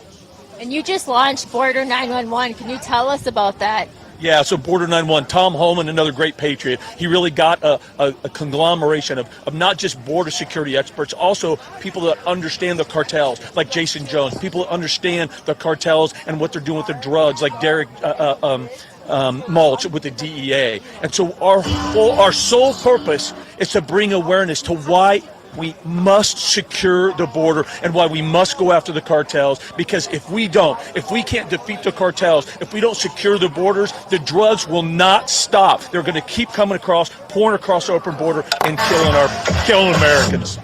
Thank you, Commissioner, and thank you for all you do. Thank you for being here today. Back to you, Miranda. So to 911 for sponsoring today's event. And again, I'm making sure that these voices are heard and heard loudly. Appreciate all that you do. Again, you've been watching Real America's Voice, our live coverage of the lost voices of fentanyl. Some amazing speakers there, many of whom have been deeply impacted and lost loved ones due to the fentanyl crisis. And, you know, if you missed some of it, I want you to just hear from one of the families there that was deeply impacted. Again, they stood out there, as you heard from Tara, in the cold and in the rain to make sure that you hear their message. Take a listen. I lost my dad 3 years ago to fentanyl. He was poisoned. He didn't know. He had 6 heart attacks and went brain dead, where I had to take him off of life support. Then after that, my 20-year-old son became addicted to fentanyl. So I've been a mother out here in Phoenix, Arizona, fighting for young kids. I'm out on the battlefields every day, trying to get kids off the streets. I'm looking for all the support in the West Coast to come together and help these young kids. There's so many young kids dying off this drug, and we need help. We need so much help. Thank you. I will be speaking tomorrow at the Lost Voices of Fentanyl rally, and I hope everyone supports this group. It's one of the most amazingest groups I've ever encountered. It has helped me so much, and it has definitely helped me start a nonprofit organization called Rise Against Fentanyl for Children. And I'm here with Lost Voices of Fentanyl. I'm fighting with them all the way. And I'm asking, especially my African American community, to come together and help stop this madness when it comes to fentanyl. Thank you. Thank you. And again, that interview was done last night. We obviously heard from her this afternoon. Again, you heard about her losing her dad to a heart attack. He was impacted by fentanyl. And then she talked about how proud she was of her son getting a scholarship and sadly became addicted to fentanyl. She's still fighting for him, and she's encouraging all of those not to give up. But the key here, again, if you heard over and over again, especially from 911, Border 911, who sponsored this event, was we got to cut off the supply. And where's the supply? It's coming from the cartel in China. We now want to go back out to Tara Dahl, who joins us live outside again at the 3rd annual March Lost Voices for Fentanyl. Tara, you have a guest with you again, once again, Derek. Tell us again. I'd love to get Derek's reaction to today's event and how it compares to the past 2 years. Well, for one, it's very inspiring, it's humbling, but it's encouraging because we have families that are willing to step up and be courageous, not to save their own children, but to save other children. And there's a reason I held little 3-year-old Cash up, because that's really says it all. And Ashley deserves tremendous credit for telling her story. What a powerful story. So this is happening all over America. And there's also a reason why I closed with my analogy with the water faucet and shutting the main valve off. Because the country is inundated with these deadly pills. The pill price in some places is lower than 50 cents in America. So we have to recognize that right now we got to shut down the supply. Yes, we have to educate. Yes, we have to treat. But the emergency now is shutting down the cartels. And like I said in the beginning, and I'll say it again, the DEA had the conference, 130 countries, and Mexico didn't show up in Jamaica. What does that tell America? They're not cooperating, they're not collaborating, because they are corrupt, soft on crime leadership down there, and they're benefiting from the cartel's business as they're killing our kids at record levels. And Miranda, I just want to say something too about Mr. Derek Maltz. He's retired, and he spends every day with passion giving a voice to these families. He has done so much to bring awareness to the families on his own dime and at his own time because he cares. So Derek, I just want to say thank you for everything that you do for these families here today. It makes a difference. Thank you very much. And for your network, Real America's Voice, thank you for caring. And for Border 911, this is going to be a whole new program, full speed ahead. Thank you very much. Derek Maltz, thank you Miranda. for all that you do. We really do commend you. Going back to Tara's point, and all those families out there, like you said, they're doing this because they want to make a difference, and they want to make sure what happened to them doesn't happen to you, and they want to make sure their voices are heard. Again, that's why they're doing their march out there in D.C. right now. So again, you're watching Real America's Voice, our live coverage of Lost Voices of Fentanyl. This is the 3rd annual march. They're going to be marching throughout the rain, despite the winds, despite what's going on. They want to make sure that the Biden administration hears them loud and clearly, and they do what they can to shut down that border, because that's the key there. You're hearing over and over again from those speakers is we want to cut off the supply. Thank you so much for tuning in to Real America's Voice and our live team coverage. We're going to continue to talk about this on our network because it's important. Because we live in a country right now where we've seized enough fentanyl that there's been enough fentanyl seized to kill every American 7 times over. And that shouldn't happen. So we're going to continue to share their voices. We do, and we're going to continue to do that, in fact, right now with another family that Tara interviewed who came out there to make sure that their voices were heard. And we're going to let them do that right now. Take a listen. Andy, tell us why you're here. Well, my wife Rhonda and I are here because to join in the 3rd annual fentanyl rally to honor our son Cruz, who recently died in January due to fentanyl poisoning from a drug dealer who delivered a fake pill in which our son thought was a Percocet. What frustrates you the most? What do you want the American people to know? What frustrates me the most is because us, the people, we, the parents, we know exactly where this drug is being filtered from. We all know it's being created and manufactured in China. We know it's being sent to the Mexican cartel, and we know it's being crossed over the open border, yet our president and our administration will not do anything to close the border to prevent this to happening to any other kid. Thank you, Andy. Thank you for being here. Thank you for your time. I appreciate you. And again, that's what we've heard over and over again, is that this all starts at the border, that this isn't a Republican issue, this isn't a Democratic issue, it is an independent issue. You heard there earlier from the former director of ICE Tom Homan saying, look, I've worked for 6 different presidents. Whether they were a Democrat, they're Republican, I respect them all. But there's something different about this administration. They are not doing what they can to secure the border. And we all have to ask ourselves that same question as to why. We now want to go back out to Tara Dahl, who has been there speaking with families, again, sadly, that have been impacted by this fentanyl crisis. And it really is a crisis. It has now become the leading killer for people between the ages of 18 to 49. But as we heard there earlier from the president of this organization, that sadly, it's also strongly impacting young people under the age of 14. And that shouldn't be the case. But thanks to the gentleman next to you, right? Border 911, they're getting the message out there and doing what they can to help people. Yeah, Miranda, we have former special agent Victor Avila. He was a speaker here at the event today. Victor, what did you get out of the event today? Well, it's the importance of continuing to be a voice for these victims.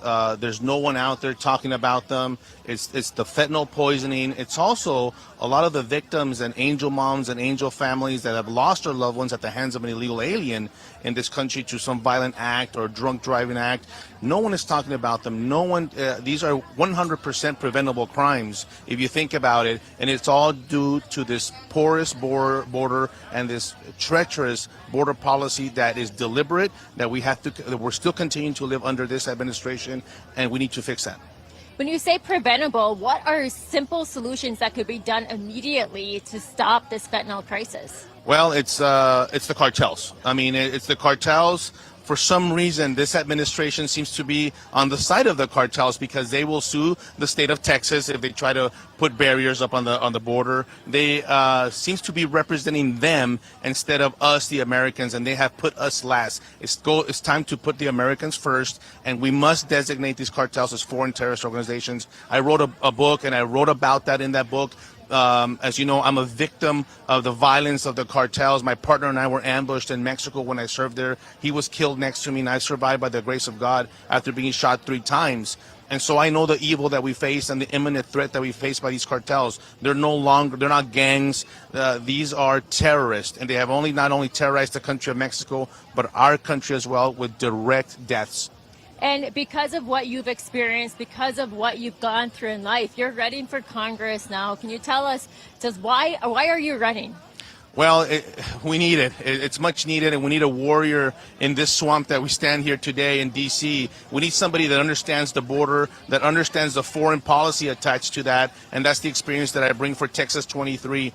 You're going to get a warrior with me in the halls of Congress to actually give the power back to the people where it belongs. I'm going to bring integrity back. I'm going to bring the accountability back that is lacking in Congress. And yes, it's dealing with the cartels. It's dealing with Mexico. I know Derek mentioned that Mexico plays a vital role in this, and they're not being held accountable. I want to hold Mexico and the other countries and shift the burden back on them. They put all the burden on the United States to take care of the rest of the world. We need to make sure that they take care of their citizens, and it starts with designating the cartels as foreign terrorist organizations and giving the power back to the Border Patrol agents to actually secure and patrol our border. So if people want to follow you, where can they go? Please visit VictorAvilaForCongress.com.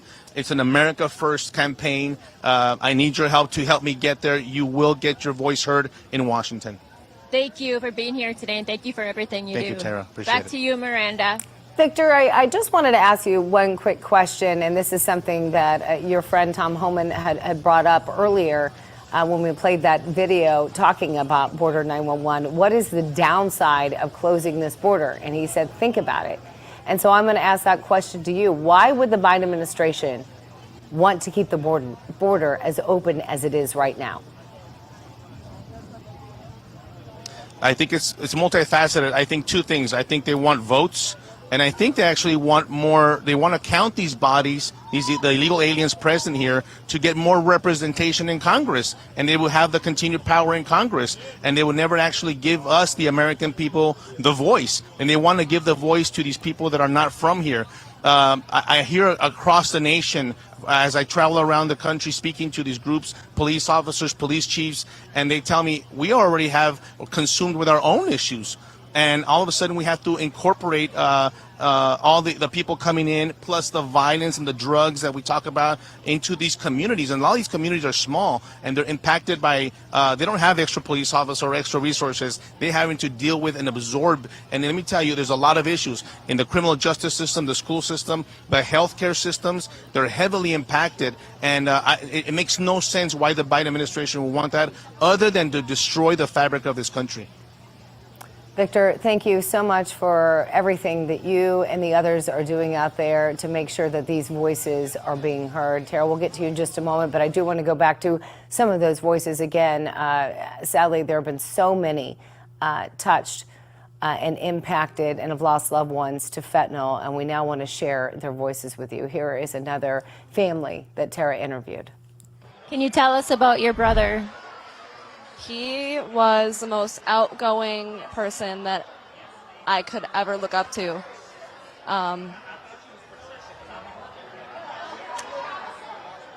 He would take a bullet for me. He would do anything for me. And I miss him so incredibly. And I can't even put into words how I feel. Can you tell us what happened to your brother? He got a bad pill. A fake pill. I don't really know the intentions, but he was living with us, and me and my mom went to go check on him, and we found him. How old was he? 35. 35 years old. What's your message to the American people?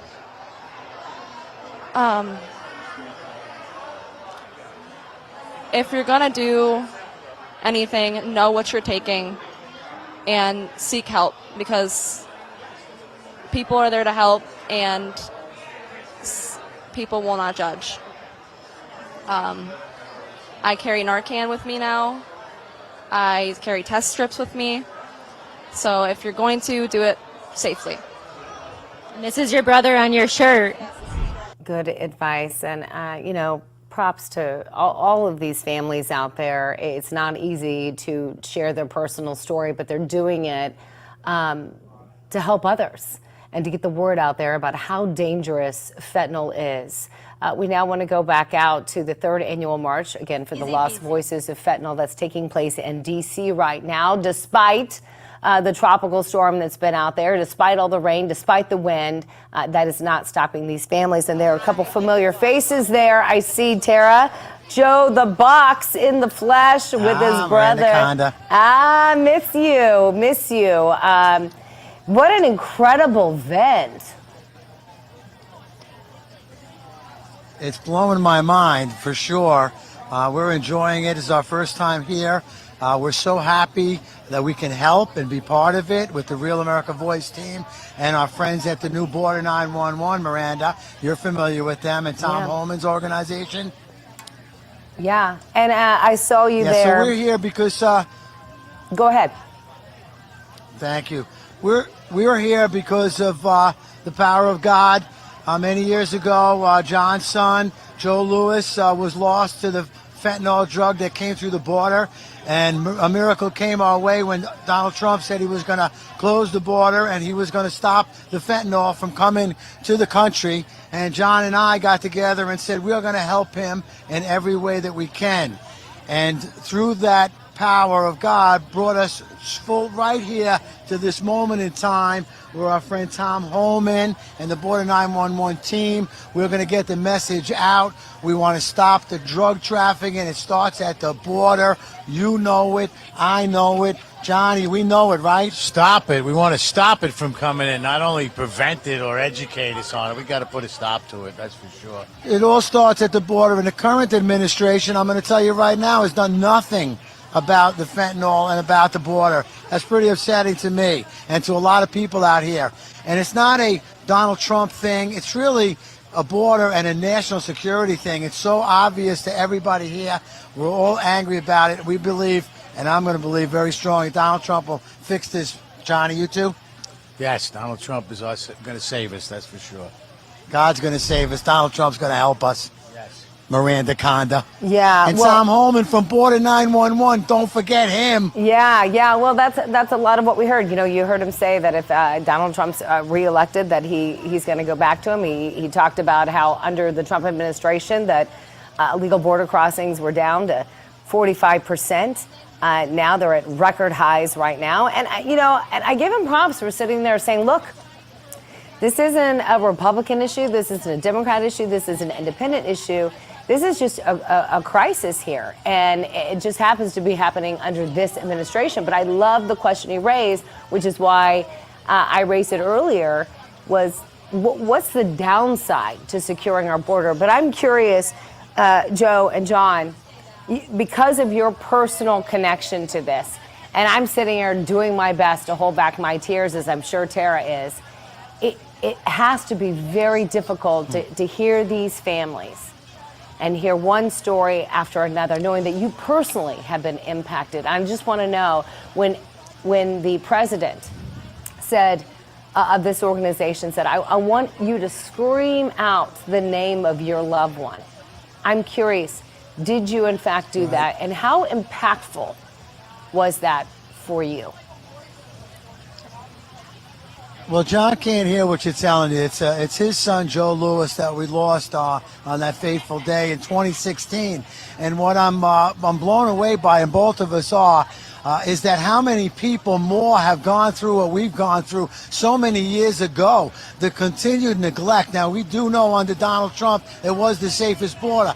That's what we're looking for. That border will fix a lot of problems for us, not just the fentanyl crisis. I don't want it to be a political issue. I want it to be an American sovereignty issue for everybody. Johnny, right? Yeah. This fentanyl, this day today, has it affected you? Affected me. There's no life now. It's tough. So There's plenty of life, and I'm going to help my brother John. I'm going to help the thousands and thousands of fentanyls every year. You're going to help us too, right? Absolutely. And Real America Voice is going to help us. And Donald Trump, it's what it is. I don't want to hurt anybody's feelings or lose any subscribers, but this is a fact of life. I don't think you have to I worry agree. about that here, right, Tara? No worries there. I think we're all on the same page. Yeah, well, again. So we have a march coming up too, I think. We're going to go through the rain. Yep. We're going to go through the rain in this march. And when you were talking about the tears before from everybody, I mean, I did a lot of crying today, and I think everybody can attest to this. This rain is the tears from heaven from all of our loved ones and our lost children and family members that we lost that were poisoned by this open border crisis. And we're going to do what we can do at Real America's Voice to be a voice for these families that are trying to raise awareness, and they're healing, and they're trying to tell other Americans that it is so easy. It is just so easy to get access to that fentanyl, and it's killing American lives. It's killing children. And so we're going to stay on this, right, Miranda?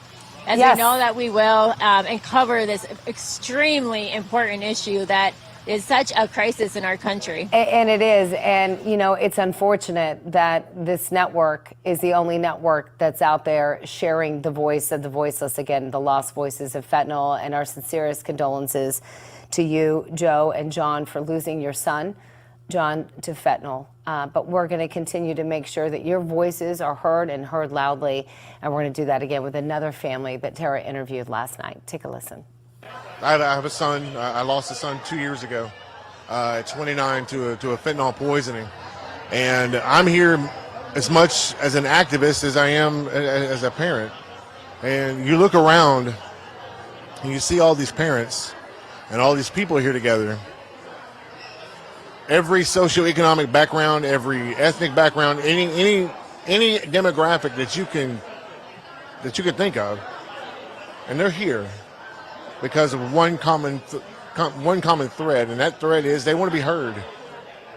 We're going to go and march on the White House on Saturday because they don't feel like they're being heard. Most of these people have not had justice in the cases of their kids' death. I'm sure that's come across quite a bit. What's your message for the White House? Just hear us. Let us know you hear us. That's all we. That's not all we want, but at least that's a first step. Let us know you hear us. I don't know what the solution is. Border security is part of it. Harm reduction is part of it. Legislation and getting these drugs off the street is part of it.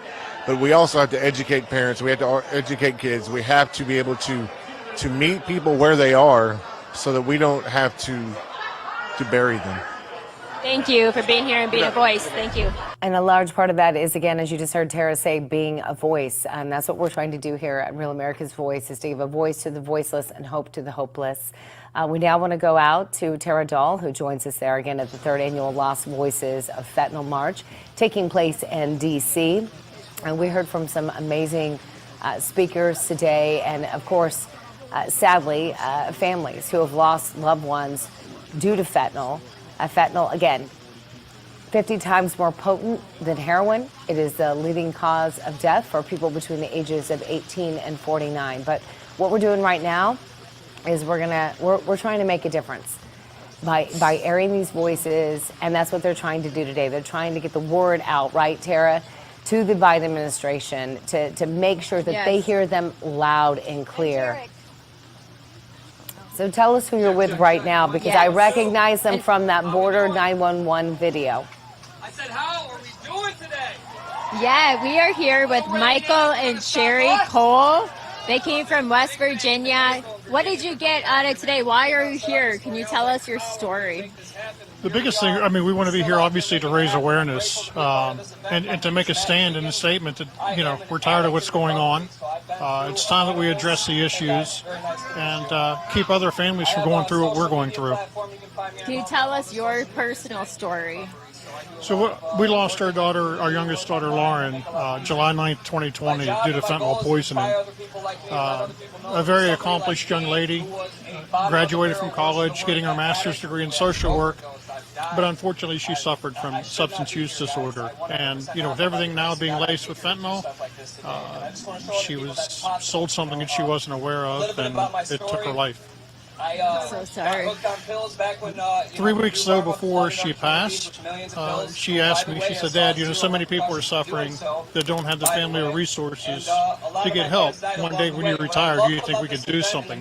And again, 3 weeks later, unfortunately, she relapsed and passed. So we're going to carry on what she wanted to do. We opened up a Lawrence Bush Addiction Triage Center in Morgantown, West Virginia. And we're going to fill the void that currently exists in the rehabilitation series. So now whenever you go to the ER and you say that you want to have help and a bed's not readily available, we'll take you in free of charge, start our counseling with you, and keep you until that bed opens up. Once that bed opens up, we'll transport you to that long-term facility. So we're keeping you out of the general public, out of the environment that put you there to begin with, put you in a safe environment, non-judgmental, and it also gives the family a chance to take a breath and relax, knowing that their loved one's in good hands. You speak a lot to the American people. What is your message for the American people? What do you want them to know? So we're not going to stand for this any longer. We're going to be there to help those that are suffering, and again, keep other families from going through what we're going to do, and drive and push for education. Everybody needs to know and understand what's going on. What's your message for the White House and the government? I'm sorry? What's your message for the White House? They need to go. They're not willing to address the issue. They totally ignore the issue and situation. In 2021, it took over 107,000 lives. In 2022, over 111,000. The biggest epidemic that's ever hit the United States, and they're totally ignoring it. You would be in every social media outlet out there announcing what's going on, and there's not a word being said. Our children not matter to them? How can our children not matter to them? I mean, they were wonderful children, and they deserve to be here. But a cartel member took them out. And back to you, Miranda. So sorry for their loss, but I do commend them for their courage and giving a voice to the voiceless, but also turning pain into purpose. We now want to continue to share some of those voices. Here's another family that Tara interviewed. Stephen, can you tell us your story? Why are you here? I am here to spread the word and be the voice of my children. My child, Kiana, passed away I don't want to say passed away, but poisoned in 2020 on Valentine's night. And 10 months later, my son Caleb, on my birthday, November 8th, passed away. And I'm here to put the voice out. I'm here to spread the word, because it's like, where else can you do it with nobody else hearing? What is your message? My message is we need it. This government is crap right now. There's nothing positive or progressing in this government right now. If anything, it's going downhill instead of where we should be progressing. At one time, this country was the best country in the world. And here we are. Our forefathers are rolling in their graves because we left persecution and tell me what to do, and you do what I tell you to do. That's not America. We're supposed to be free, and we're not. We're told what to do. Wow, losing both of your kids, a daughter and a son, due to fentanyl. I can't even fathom what that's like. And sadly, that's the America that we live in now. In fact, I personally have met multiple people who have lost multiple family members due to fentanyl. We heard from another speaker earlier today who lost her dad and her 3-year-old son to fentanyl. That shouldn't be happening, but it is. But we can make a difference.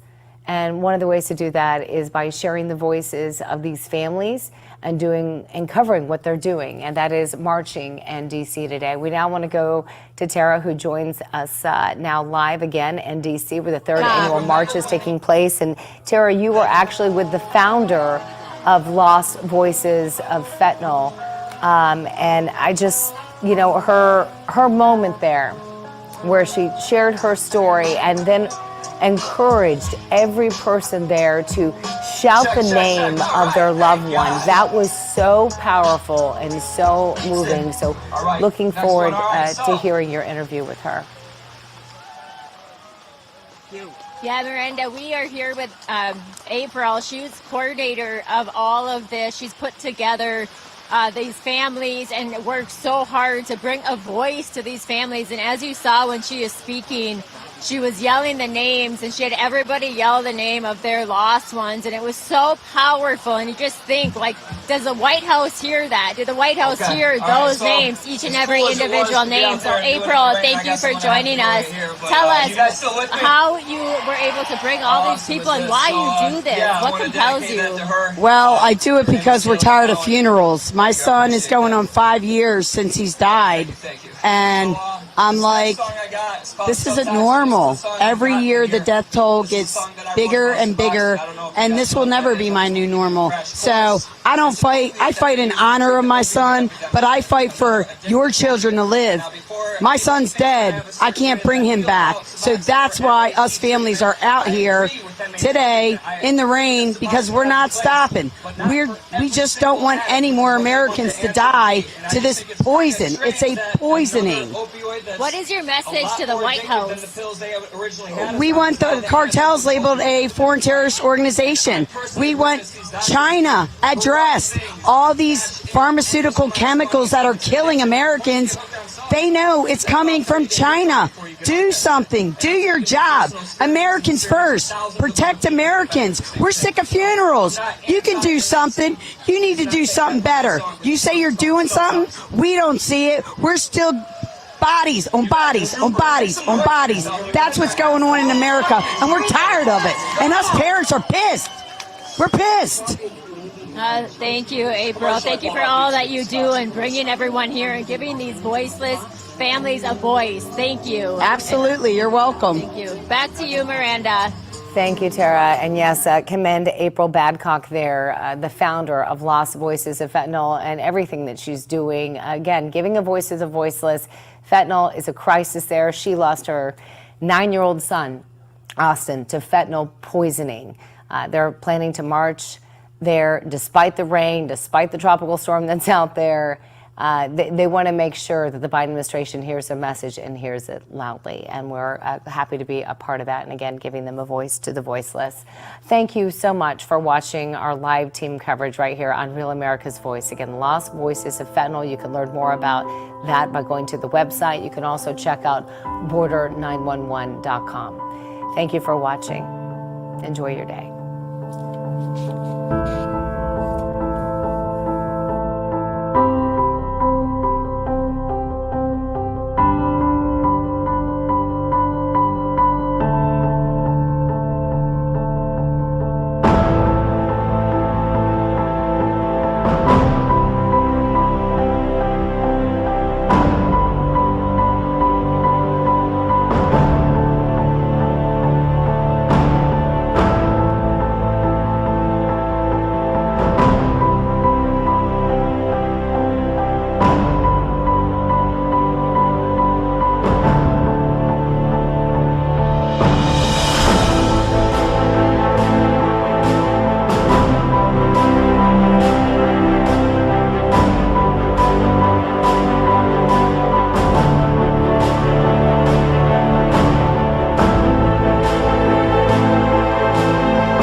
Whether it's terrorism, whether it's those seeking to come to this country doing us harm, whether it's the narcotics that are killed over 100,000 Americans, especially fentanyl, whether it's about the sex trafficking of women and children, all of this stuff matters. All of this stuff is tied to the border. And it sounds cocky, but when it comes to border security, we're in the game. And let me explain to you why I'm sitting here so frustrated. Because I'm the only one in this room who's wore a green uniform and been on that line. I'm the only one in this room who found dead aliens on a trail that were abandoned by smugglers who just left them there because they weren't worth any money anymore. I'm the only one in this room that stood in the back of a tractor trailer surrounded by 19 dead aliens, including a 5-year-old little boy that suffocated in death in his father's arms. I was there. People need to understand the reason I'm so passionate about this, the reason I work so hard to this day, because it's not just about illegal immigration anymore. When you cause a crisis as big as we're dealing with right now, where you got over 5.5 million illegal entries in this country, that has resulted in, like I said, record number of Americans dying, record number of migrants are dying, record number of known suspected terrorists coming in the country, record number of women and children being sex trafficked. If people saw what I saw in my 35 years, they'd care too.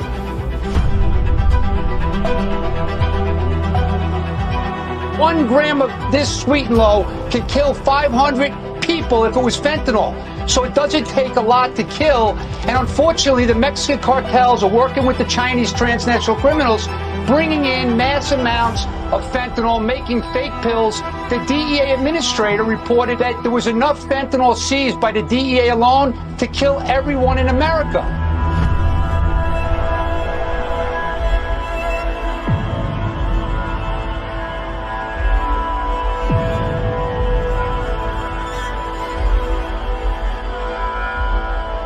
I called Lauren several times. She didn't answer. I left work. And when I pulled down in the parking lot, her car was there. And I thought, oh, thank goodness, she's here. So I pulled around, and whenever I pulled around, I looked over and I saw her slumped over in her car.